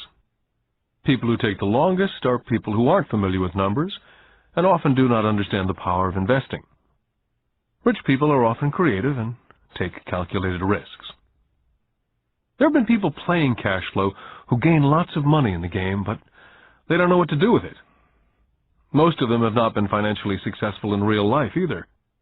Everyone else seems to be getting ahead of them, even though they have money. And that's true in real life. There are a lot of people who have a lot of money and do not get ahead financially. Limiting your options is the same as hanging on to old ideas. I have a friend from high school who now works at 3 jobs. 20 years ago, he was the richest of all my classmates. When the local sugar plantation closed, the company he worked for went down with the plantation. In his mind, he had but one option: and that was the old option, work hard. The problem was, he couldn't find an equivalent job that recognized his seniority in the old company. As a result, he's overqualified for the jobs he currently has, so his salary is lower. He now works 3 jobs to earn enough to survive. I've watched people playing cash flow complaining that the right opportunity cards are not coming their way, so they sit there. I know people who do that in real life. They wait for the right opportunity. I've watched people get the right opportunity card and then not have enough money. Then they complain they would have gotten out of the rat race if they'd had more money. So they sit there. I know people in real life who do that also. They see all the great deals, but they have no money. And I have people pull a great opportunity card, read it out loud, and have no idea that it's a great opportunity. They have the money, the time is right, they have the card, but they can't see the opportunity staring at them. They fail to see how it fits into their financial plan for escaping the rat race. And I know more people like that than all the others combined. Most people have an opportunity of a lifetime flash right in front of them, and they fail to see it. A year later, they find out about it after everyone else got rich. Financial intelligence is simply having more options. If the opportunities aren't coming your way, what else can you do to improve your financial position? If an opportunity lands in your lap and you have no money and the bank won't talk to you, what else can you do to get the opportunity to work in your favor? If your hunch is wrong and what you've been counting on doesn't happen, how can you turn a lemon into millions? That is financial intelligence. It's not so much what happens, but how many different financial solutions you can think of to turn a lemon into millions. It's how creative you are in solving financial problems. Most people only know one solution: work hard, save, and borrow. So why would you want to increase your financial intelligence? Because you want to be the kind of person who creates your own luck. You can take whatever happens and make it better. Few people realize that luck is created, just as money is. And if you want to be luckier and create money instead of working hard, then your financial intelligence is important. If you're the kind of person who's waiting for the right thing to happen, you might wait for a long time. It's like waiting for all the traffic lights to be green for 5 miles before starting the trip. As young boys, Mike and I were constantly told by my rich dad that money is not real. Rich Dad occasionally reminded us of how close we came to the secret of money on that first day we got together and began making money out of plaster of Paris. The poor and middle class work for money, he would say. The rich make money.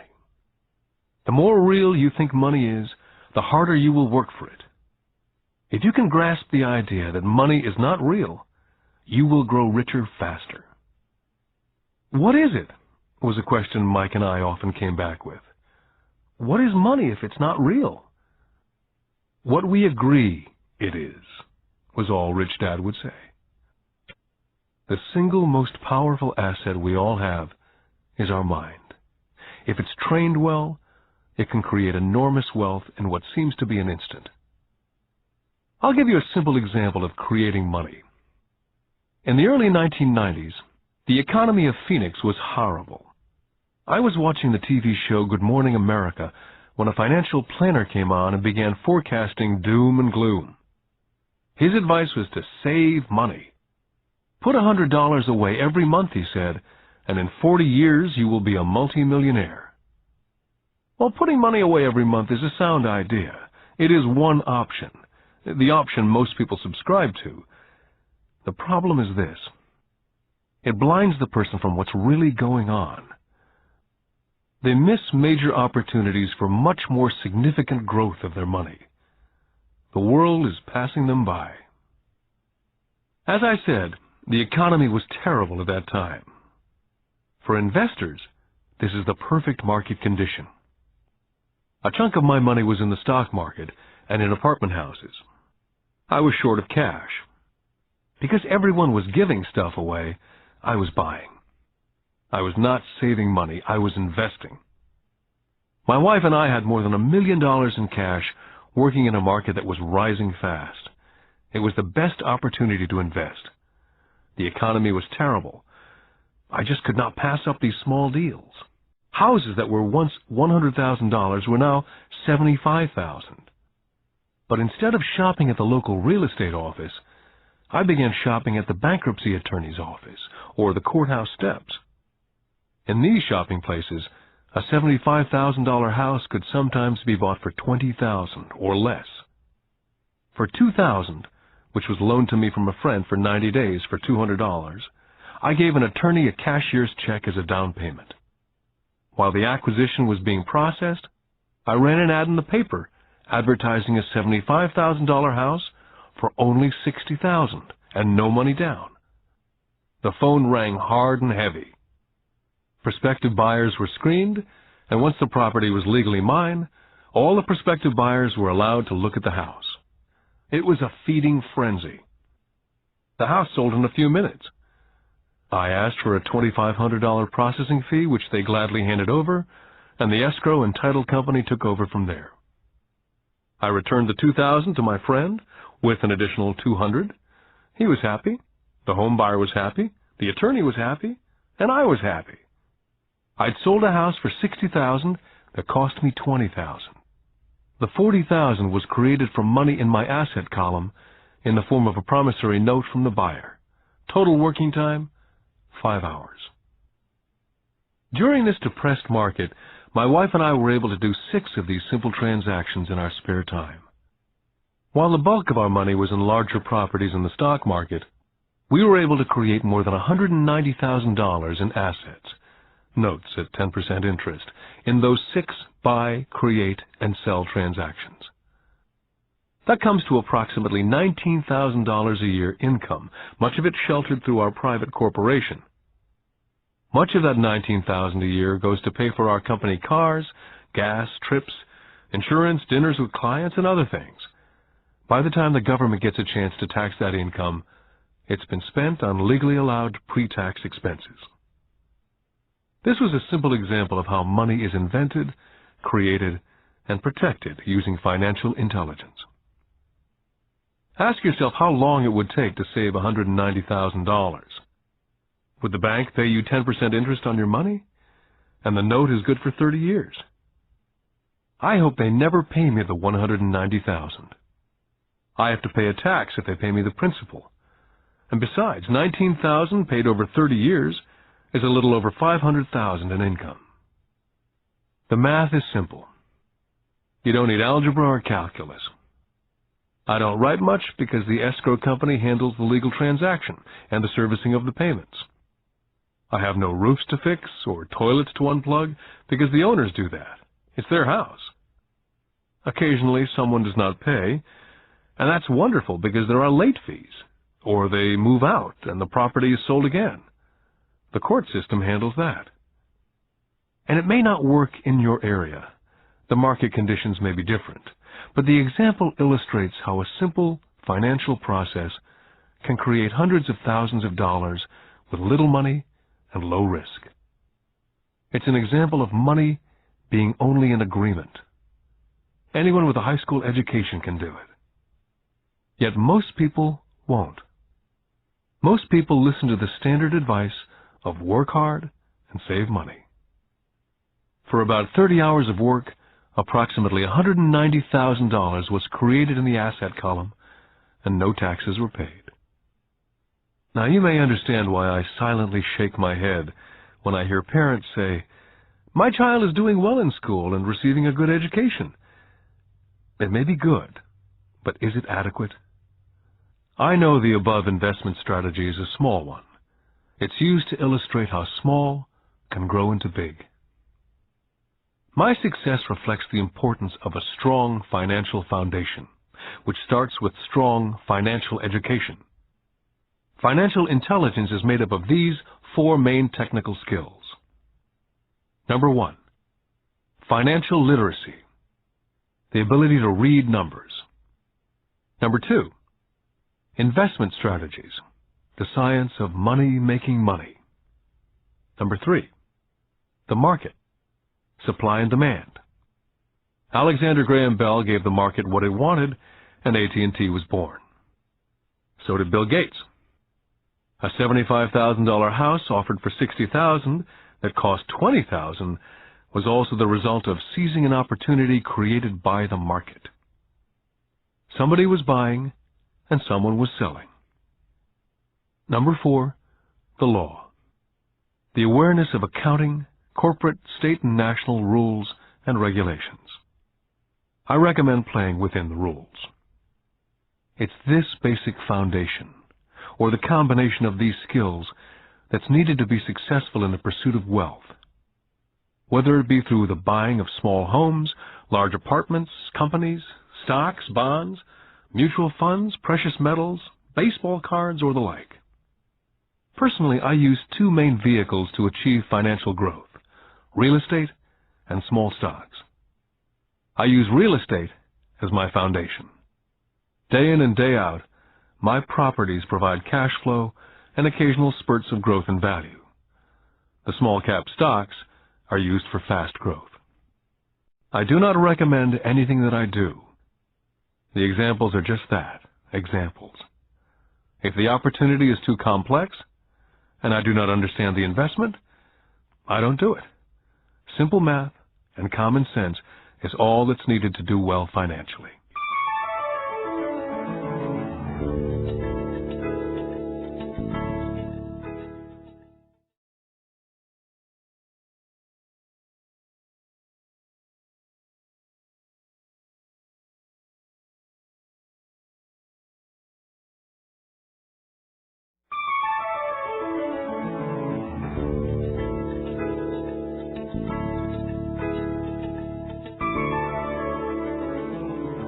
Lesson 6.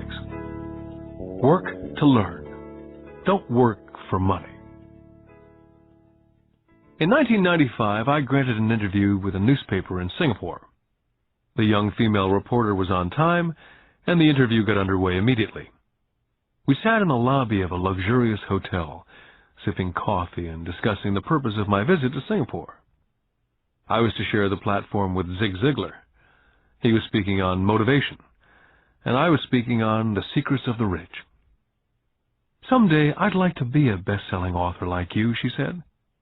I'd seen some of the articles she'd written for the paper, and I was impressed. She had a tough, clear style of writing. Her articles held a reader's interest. "You have a great style," I said in reply. "What holds you back from achieving your dream?" "My work doesn't seem to go anywhere," she said quietly. "Everyone says that my novels are excellent, but nothing happens. So I keep my job with the paper. At least it pays the bills." "Do you have any suggestions?" "Yes, I do," I said brightly. "A friend of mine here in Singapore runs a school that trains people to sell. He runs sales training courses for many of the top corporations here in Singapore. And I think attending one of his courses would greatly enhance your career." She stiffened. "Are you saying that I should go to school to learn to sell?" I nodded. "I have a master's degree in English literature. Why would I go to school to learn to be a salesperson? I'm a professional." She was now packing her briefcase forcibly. The interview was over. On the coffee table sat a copy of my first book. I picked it up as well as the notes that she jotted down on her legal pad. "Do you see this?" I said, pointing to her notes. She looked down at her notes. "What?" she said, confused. Again, I pointed deliberately to her notes. On her pad, she'd written, "Robert Kiyosaki, best-selling author." It says, best-selling author, not best-writing author. Her eyes widened immediately. "I'm a terrible writer. You're a great writer. I went to sales school. You have a master's degree. Put them together and you get a best-selling author and a best-writing author." Anger flared from her eyes. "I'll never stoop so low as to learn how to sell. People like you have no business writing. I'm a professionally trained writer, and you're a salesman. "It's not fair." The rest of her notes were put away, and she hurried out through the large glass doors into the humid Singapore morning. At least she gave me a fair and favorable write-up the next morning. The world is filled with smart, talented, educated, and gifted people. We meet them every day. They're all around us. I'm constantly shocked at how little talented people earn. I heard the other day that less than 5% of Americans earn more than $100,000 a year. I've met brilliant, highly educated people who earn less than $20,000 a year. A business consultant who specializes in the medical trade was telling me how many doctors, dentists, and chiropractors struggle financially. All this time, I thought that when they graduated, the dollars would pour in. It was this business consultant who gave me the phrase, "They are one skill away from great wealth." What this phrase means is that most people need only to learn and master one more skill, and their income would jump exponentially. I have mentioned before that financial intelligence is a synergy of accounting, investing, marketing, and law. Combine these 4 technical skills, and making money with money is easier. When it comes to money, the only skill most people know is to work hard. The classic example of a synergy of skills was that young writer for the newspaper. If she diligently learned the skills of sales and marketing, her income would jump dramatically. If I were her, I would take some courses in advertising copywriting as well as sales. Then instead of working at the newspaper, I would seek a job at an advertising agency. Even if it were a cut in pay, she'd learn how to communicate in shortcuts that are used in successful advertising. She also would spend time learning public relations, an important skill. She would learn how to get millions in free publicity. Then at night and on weekends, she could be writing her great novel. When it was finished, she'd be better able to sell her book. Then in a short while, she could be a best-selling author. When I graduated from the U.S. Merchant Marine Academy in 1969, my educated dad was happy.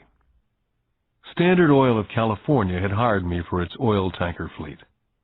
I was a third mate, and the pay was low compared with my classmates, but it was okay for a first real job after college. My starting pay was about $42,000 a year, including overtime, and I only had to work for 7 months. I had 5 months of vacation. If I'd wanted to, I could have taken the run to Vietnam with a subsidiary shipping company and easily doubled my pay instead of taking the 5 months vacation. I had a great career ahead of me, yet I resigned after 6 months with the company and joined the Marine Corps to learn how to fly. My educated dad was devastated. Rich Dad congratulated me. In school and in the workplace, the popular opinion is the idea of specialization. That is, in order to make more money or get promoted, you need to specialize. That is why medical doctors immediately begin to seek a specialty, such as orthopedics or pediatrics. The same is true for accountants, architects, lawyers, pilots, and others. My educated dad believed in the same dogma. That's why he was thrilled when he eventually achieved his doctorate. He often admitted that schools reward people who study more and more about less and less. Rich Dad encouraged me to do exactly the opposite. You want to know a little about a lot, was his suggestion. That's why for years I worked in different areas of his companies. For a while I worked in his accounting department. Although I would probably never have been an accountant, he wanted me to learn via osmosis. Rich Dad knew I would pick up jargon and a sense of what's important and what's not. I also worked as a busboy and construction worker, as well as in sales, reservations, and marketing. He was grooming Mike and me. That's why he insisted we sit in on the meetings with his bankers, lawyers, accountants, and brokers. He wanted us to know a little about every aspect of his empire. Educated Dad thought I went to school to learn to be a ship's officer. Rich Dad knew that I went to school to study international trade.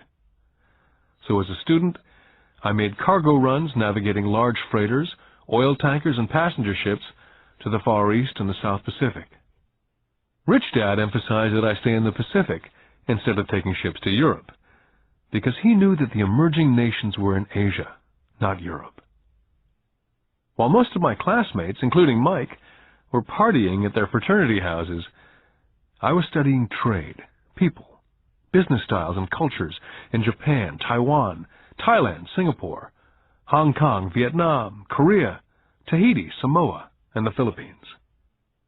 I also was partying, but it was not in any frat house. I grew up rapidly. Educated Dad could not understand why I decided to quit and join the Marine Corps. I told him I wanted to learn to fly, but really I wanted to learn to lead troops. Rich Dad explained to me that the hardest part of running a company is managing people. He'd spent 3 years in the Army. My educated dad was draft exempt. Rich Dad told me of the value of learning to lead men into dangerous situations. Leadership is what you need to learn next, he said. If you're not a good leader, you'll get shot in the back, just like they do in business. Returning from Vietnam in 1973, I resigned my commission, even though I loved flying. I found a job with Xerox Corporation. I joined it for one reason, and it was not for the benefits. I was a shy person, and the thought of selling was the most frightening subject in the world. Xerox was one of the best sales training programs in America. Rich Dad was proud of me. My educated dad was ashamed. Being an intellectual, he thought that salespeople were below him. I worked with Xerox for 4 years, until I overcame my fear of knocking on doors and being rejected. Once I could consistently be in the top 5 in sales, I again resigned and moved on, leaving behind another great career with an excellent company. In 1977, I formed my first company. Rich Dad had groomed Mike and me to take over companies, so I now had to learn to form them and put them together. My first product, the nylon and Velcro wallet, was manufactured in the Far East and shipped to a warehouse in New York, near where I had gone to school. My formal education was complete, and it was time to test my wings. If I failed, I went broke. Rich Dad thought it best to go broke before 30. You still have time to recover, was his advice. On the eve of my 30th birthday, my first shipment left Korea for New York. Today, I still do business internationally, and as my rich dad encouraged me to do, I keep seeking the emerging nations. Today, my investment company invests in South America, Asia, Norway, and Russia. There's an old cliché that goes, JOB is an acronym for just over broke. And unfortunately, I would say that the saying applies to millions of people. Because school does not think financial intelligence is an intelligence, most workers live within their means. They work and they pay bills. There's another horrible management theory that goes, workers work hard enough to not be fired, and owners pay just enough so that workers won't quit. And if you look at the pay scales of most companies, again I would say there is a degree of truth in that statement. The net result is that most workers never get ahead. They do what they've been taught to do. Get a secure job. Most workers focus on working for pay and benefits that reward them in the short term, but is often disastrous in the long run. Instead, I recommend to young people to seek work for what they will learn more than what they will earn. Look down the road at what skills they want to acquire before choosing a specific profession, and before getting trapped in a rat race. When I speak to adults who want to earn more money, I always recommend the same thing. I suggest taking a long view of their life.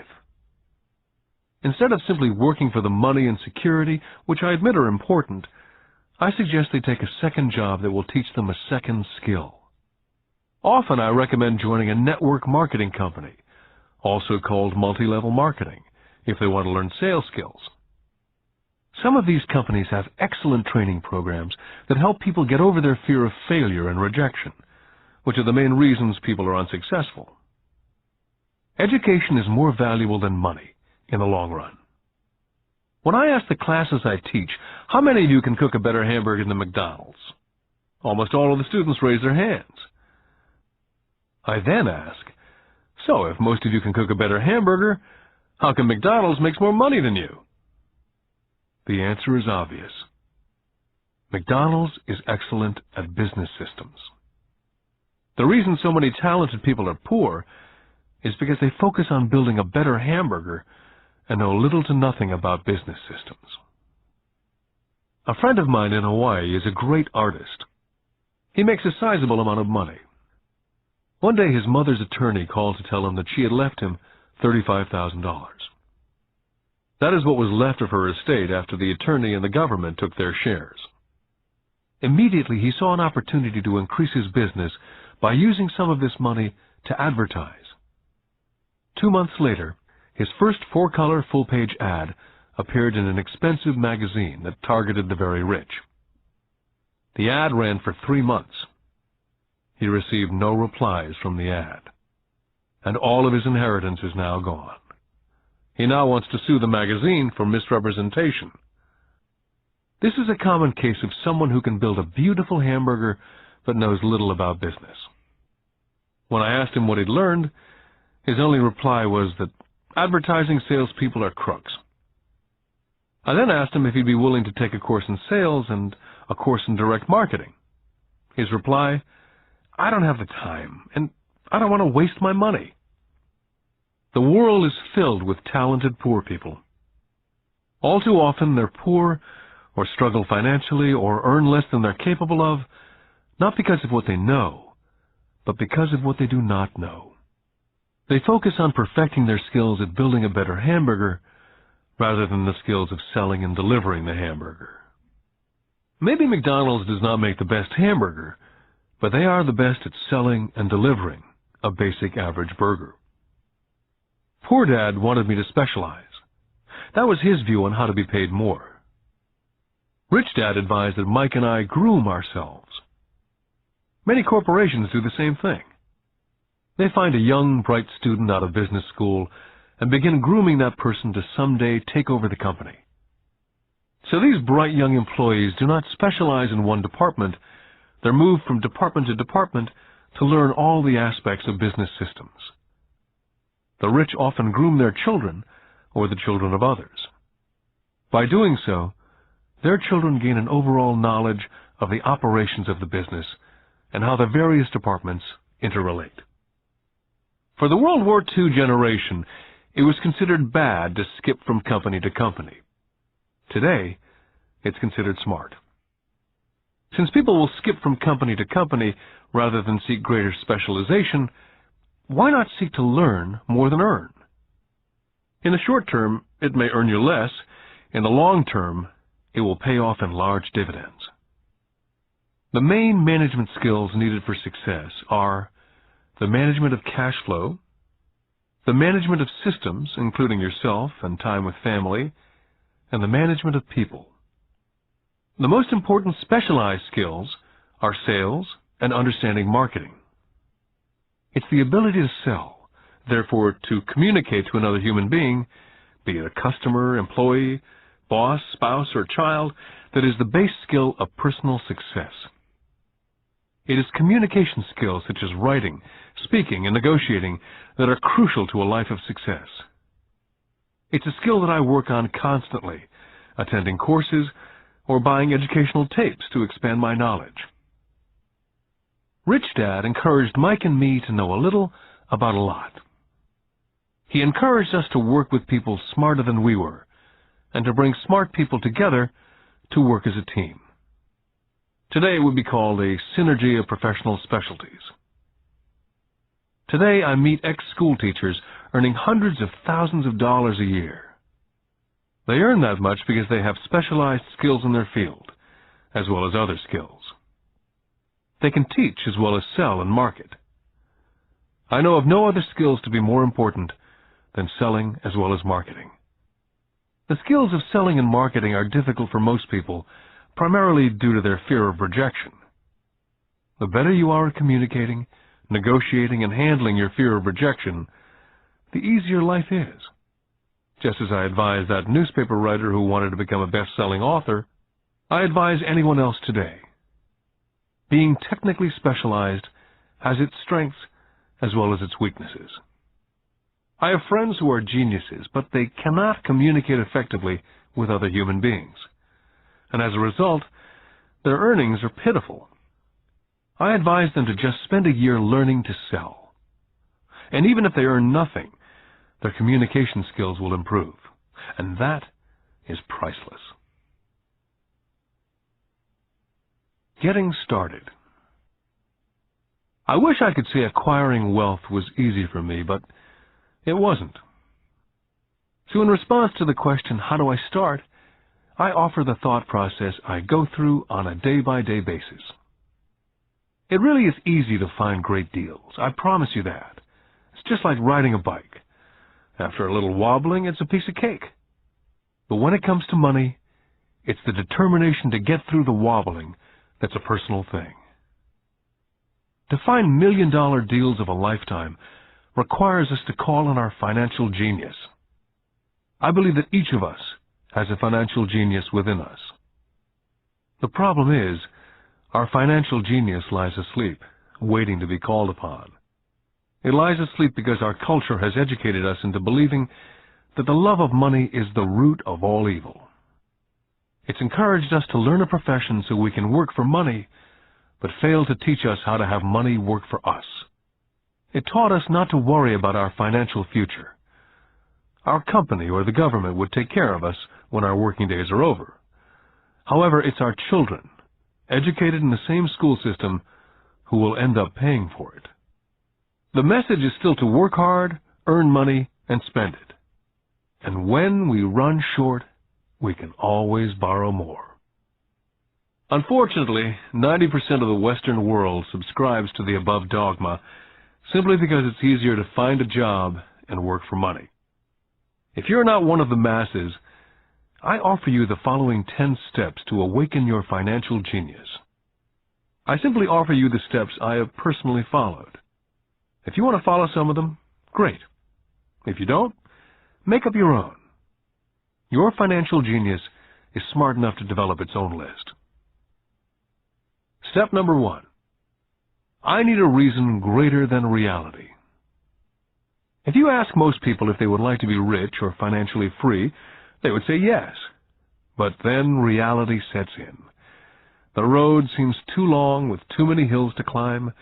It's easier just to work for money and hand the excess over to your broker. A reason or a purpose is a combination of wants and don't wants. When people ask me what my reason for wanting to be rich is, it's a combination of deep emotional wants and don't wants. I will list a few. First, the don't wants, for they create the wants.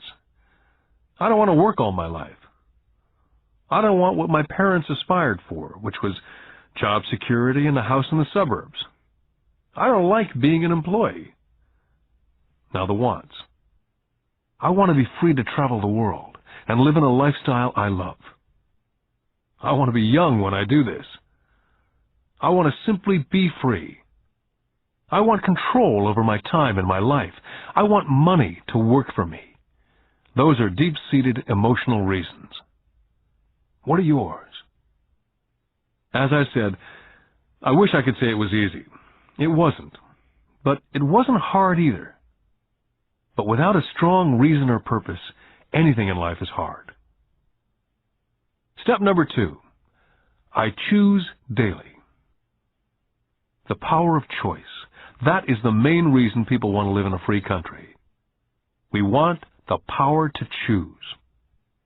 Financially, with every dollar we get in our hands, we hold the power to choose our future to be rich, poor, or middle class. Our spending habits reflect who we are. Poor people simply have poor spending habits. Most people choose not to be rich. For 90% of the population, being rich is too much of a hassle. So they invent sayings that go, "I'm not interested in money," or "I'll never be rich. Or, I don't have to worry, I'm still young. Or, when I make some money, then I'll think about my future. Or, my husband, wife handles the finances. The problem with those statements is they rob the person who chooses to think such thoughts of two things. One is time, which is your most precious asset. And two is learning.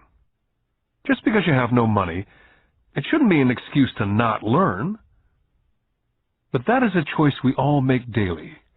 The choice of what we do with our time, our money, and what we put in our heads. That is the power of choice. All of us have choice. I just choose to be rich, and I make that choice every day. Step number 3. Choose friends carefully. First of all, I do not choose my friends by their financial statements. I have friends who have actually taken the vow of poverty, as well as friends who earn millions every year. The point is, I learn from all of them, and I consciously make the effort to learn from them. But there's one distinction that I'd like to point out. I've noticed that my friends with money talk about money, and I do not mean brag. They're interested in the subject, so I learn from them and they learn from me. My friends whom I know are in dire straits financially do not like talking about money, business, or investing. They often think it rude. So I also learn from my friends who struggle financially. I find out what not to do. Step number 4. Master a formula and then learn a new one. In order to make bread, every baker follows a recipe, even if it's only held in their head. The same is true for making money. That's why money is often called dough. When it comes to money, the masses generally have one basic formula they learned in school, and that is work for money. The formula I see that is predominant in the world is that every day millions of people get up and go to work, earn money, pay bills, balance checkbooks, buy some mutual funds, and go back to work. That is the basic formula or recipe. If you're tired of what you're doing or you're not making enough, it's simply a case of changing the formula via which you make money. Years ago, when I was 26, I took a weekend class called How to Buy Real Estate Foreclosures. I learned a formula.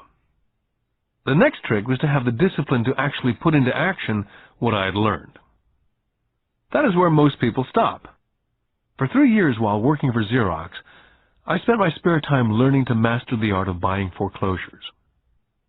I've made several $1 million using that formula, but today it's too slow, and too many other people are doing it.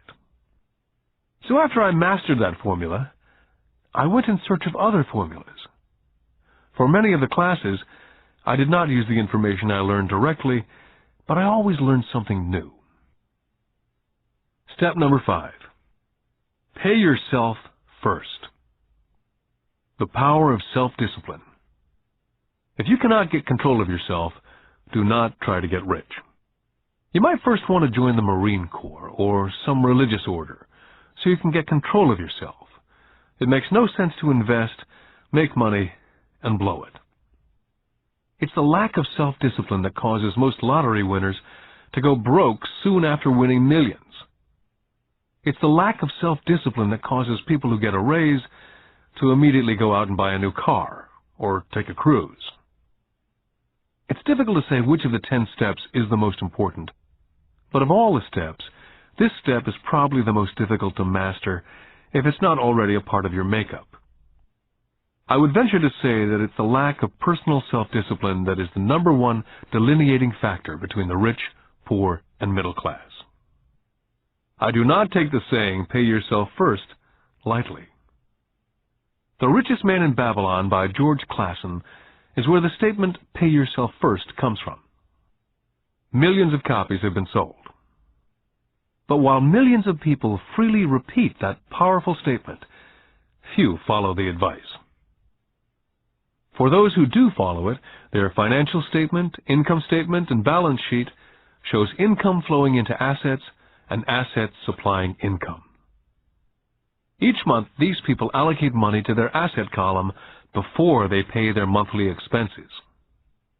Although millions of people have read Klassen's book and understand the words pay yourself first, in reality they pay themselves last. Now I can hear the howls from those of you who sincerely believe in paying your bills first. And I can hear all the responsible people who pay their bills on time. I'm not saying be irresponsible and not pay your bills. All I'm saying is do what the program says, which is pay yourself first. The reason I don't have high credit card debt and doodad debt is because I want to pay myself first. Although I pay my bills last, I am financially astute enough to not get into a tough financial situation. To ensure paying yourself first, don't get into large debt positions that you have to pay for. Keep your expenses low. Build up assets first. Then, buy the big house or a nice car. Being stuck in the rat race is not intelligent. And when you come up short, let the pressure build and don't dip into your savings or investments. Use the pressure to inspire your financial genius to come up with new ways of making more money and then pay your bills. You will have increased your ability to make more money as well as your financial intelligence. Step number 6. Pay your brokers well. I often see people posting a sign in front of their house that says, "For sale by owner." Or I see on TV today many people claiming to be discount brokers. My rich dad taught me to take the opposite tack. He believed in paying professionals well, and I have adopted that policy also. Today I have expensive attorneys, accountants, real estate brokers, and stockbrokers. Why? Because if, and I do mean if, the people are professionals, their services should make you money. And the more money they make, the more money I make. We live in an information age. Information is priceless. A good broker should provide you with information as well as take the time to educate you as to its meaning. Step number 7. Be an Indian giver.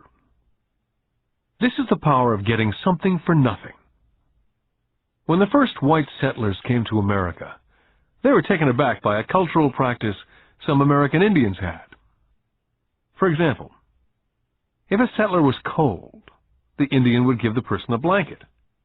Mistaking it for a gift, the settler was often offended when the Indian asked for it back. The Indians also got upset when they realized the settlers did not want to give it back.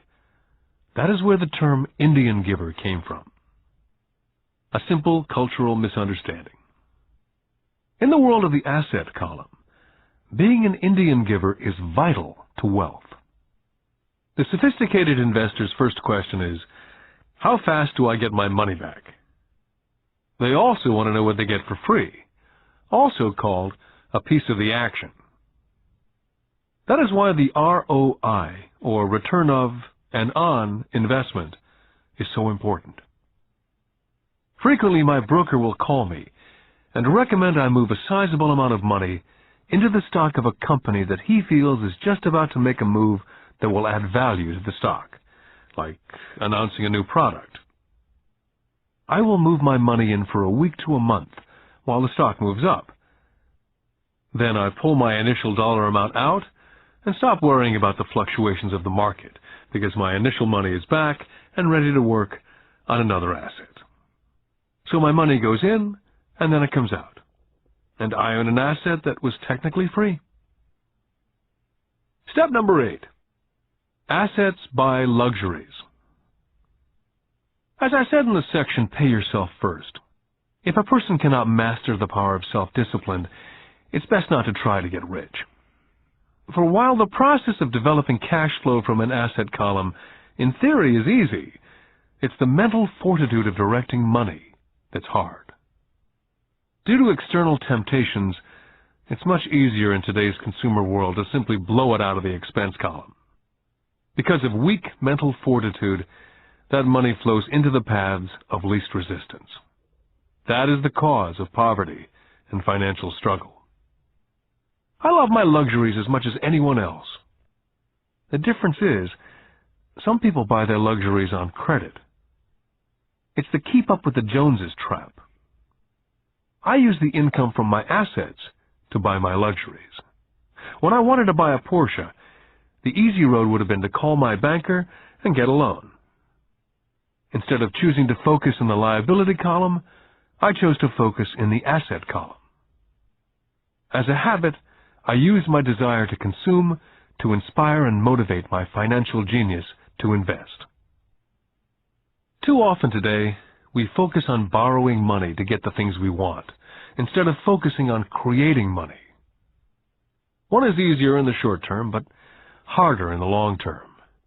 It's a bad habit that we as individuals and as a nation have gotten into. Remember, the easy road often becomes hard, and the hard road often becomes easy. The earlier you can train yourself and those you love to be masters of money, the better. Money is a powerful force. Unfortunately, people use the power of money against them. If your financial intelligence is low, money will run all over you. It will be smarter than you. If money is smarter than you will work for it all your life. Step number 9. The need for heroes. When I was a kid, I greatly admired Willie Mays, Hank Aaron, Yogi Berra. They were my heroes. As a kid playing Little League, I wanted to be just like them. I treasured their baseball cards. I wanted to know everything about them. I knew the stats, the RBI, the ERAs, their batting averages, how much they got paid, and how they came up from the minors. I wanted to know everything because I wanted to be just like them.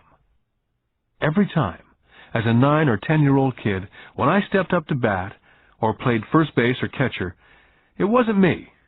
I was Yogi or Hank. It's one of the most powerful ways we learn that we often lose as adults. We lose our heroes. We lose our naivete. I have new heroes as I grow older. I have golf heroes such as Peter Jacobsen, Fred Couples, and Tiger Woods. I copy their swings and do my best to read everything I can about them. I also have heroes such as Donald Trump, Warren Buffett, Peter Lynch, George Soros, and Jim Rogers. In my older years, I know their stats, just like I knew the ERAs and RBI of my baseball heroes. I follow what Warren Buffett invests in and read anything I can about his point of view on the market. I read Peter Lynch's book to understand how he chooses stocks. And I read about Donald Trump, trying to find out how he negotiates and puts deals together. Just as I was not me when I was up to bat, when I'm in the market or I'm negotiating a deal, I am subconsciously acting with the bravado of Trump. Or when analyzing a trend, I look at it as though Peter Lynch were doing it. By having heroes, we tap into a tremendous source of raw genius. But heroes do more than simply inspire us. Heroes make things look easy. It's the making it look easy that convinces us to want to be just like them.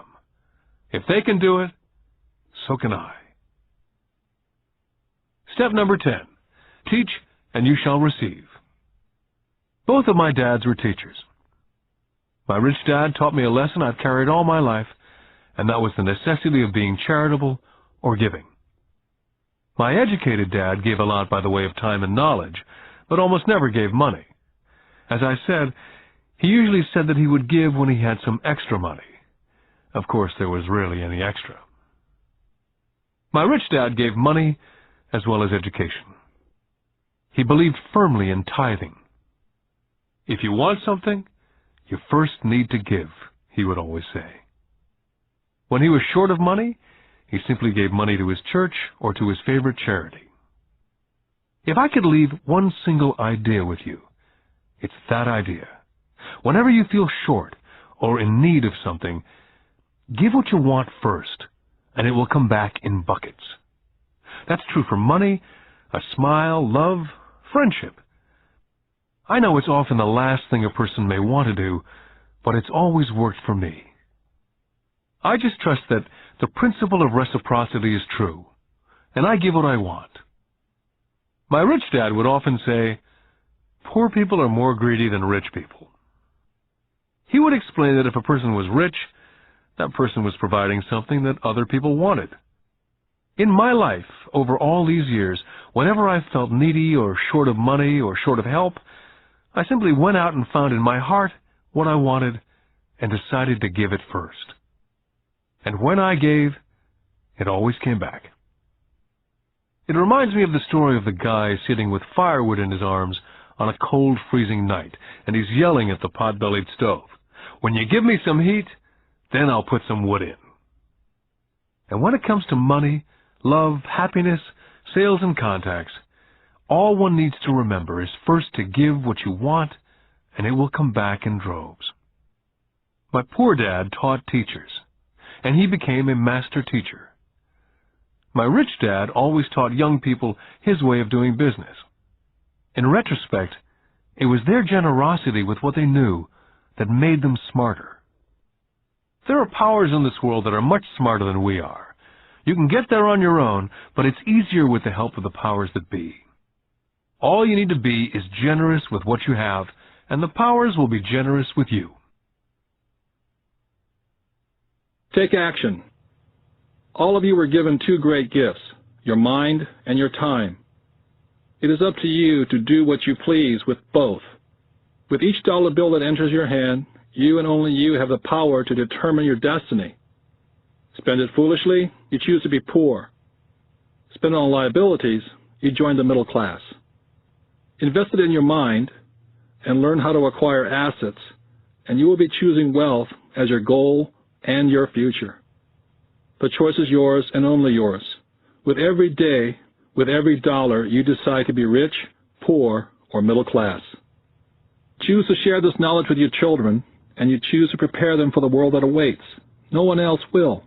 You and your children's future will be determined by choices you make today, not tomorrow. This has been a Time Warner Audiobooks production of Rich Dad, Poor Dad, written by Robert Kiyosaki with Sharon L. Lecter, CPA, and read by Stephen Hoy, featuring an introduction by Robert Kiyosaki. Executive producer, Maya Thomas. Produced and directed by John Brunette. Text abridged by John Whitman. Text edited by William Whittington.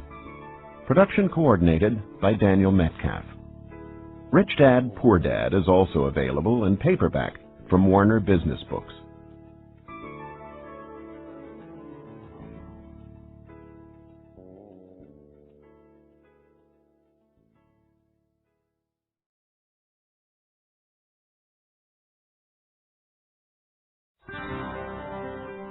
Here's a sample from audio bestseller Rich Dad's Cash Flow Quadrant, a guide to financial freedom, written by Robert T. Kiyosaki with Sharon L. Lecter, CPA.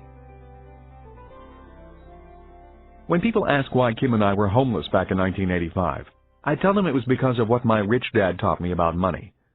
For me, money is important, yet I did not want to spend my life working for it. That is why I did not want a job. If we were going to be responsible citizens, Kim and I wanted to have our money work for us rather than spend our lives physically working for money. That is why the cash flow quadrant is so important. It distinguishes between the different ways in which money is generated. There are ways of being responsible and creating money other than physically working for it. But in order to embrace wealth, it is essential to understand your relation to it. My highly educated dad had a strong belief that the love of money was evil, that to profit excessively meant you were greedy. He often said, "I'll never be rich," or "investing is risky," or "money isn't everything." My rich dad had a different point of view. He thought it foolish to spend your life working for money and pretend that money was not important. Rich Dad believed that life was more important than money, but money was important for supporting life. He often said, "You only have so many hours a day, and you can only work so hard. So why work hard for money? Learn to have money, and people work hard for you, and you can be free to do the things that are important." To my rich dad, what was important was to have lots of time to raise his kids, to have money to donate to charities and projects he supported, to bring jobs and financial stability to the community, to have time and money to take care of his health, and to be able to travel the world with his family.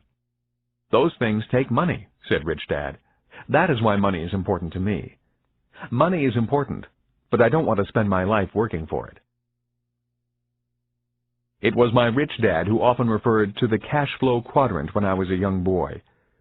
He would explain to me the difference between someone who was successful on the left side versus the right side. Having two dynamic and successful father figures around me gave meaning to what each was saying. But it was what they were doing that allowed me to begin to notice the differences between the ES side of the quadrant and the BI side. One painful lesson I experienced as a young boy was simply how much time one dad had available to spend with me versus the other. As the success and prominence of both dads grew, it was obvious that one dad had less and less time to spend with his wife and 4 children. My real dad was always on the road, at meetings, or dashing off to the airport for more meetings. The more successful he got, the fewer dinners we had together as a family. Weekends he spent at home in his crowded little office buried under paperwork. My rich dad, on the other hand, had more and more free time as his success grew. One of the reasons I learned so much about money, finance, business, and life was simply because my rich dad had more and more free time for his children and me.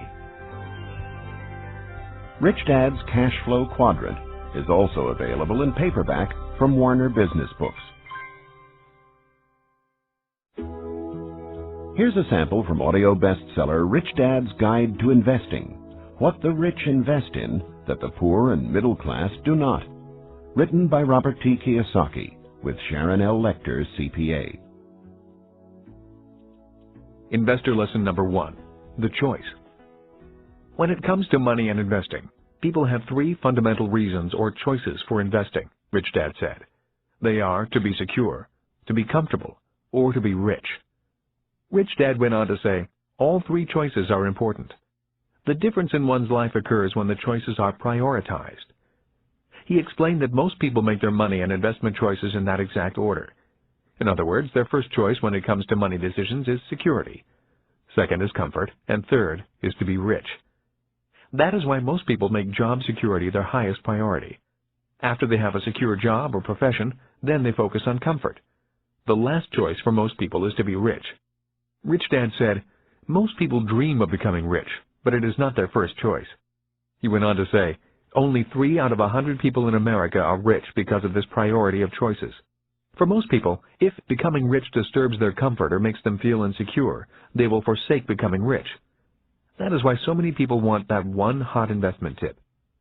People who make security and comfort their first and second choices look for ways to get rich quick that are easy, risk-free, and comfortable. A few people do get rich on one lucky investment, but all too often, they lose it all again. I often hear people say, I'd rather be happy than rich. That comment has always sounded very strange to me, since I have been both rich and poor, and in both financial positions I have been both happy and unhappy. I wonder why people think they have to choose between happiness and being rich. When I reflect upon this lesson, it occurs to me that what people are really saying is that I'd rather feel secure and comfortable than be rich. That is because if they felt insecure or uncomfortable, they were not happy. For me, I was willing to feel insecure and uncomfortable in order to be rich. I have been rich and poor as well as happy and unhappy. But I assure you that when I was poor and unhappy, I was much unhappier than when I was rich and unhappy. I have also never understood the statement, money does not make you happy. While there is some truth in it, I have always noticed that when I have money, I feel pretty good. The other day I found a $10 bill in my jeans pocket. Even though it was only $10, it felt great finding it.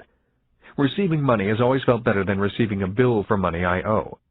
At least that is my experience with money. I feel happy when it comes in and sad when it leaves me. That day, I put my priorities in this order. First, to be rich, then to be comfortable, and finally, to be secure. Rich Dad's Guide to Investing is also available in paperback from Warner Business Books.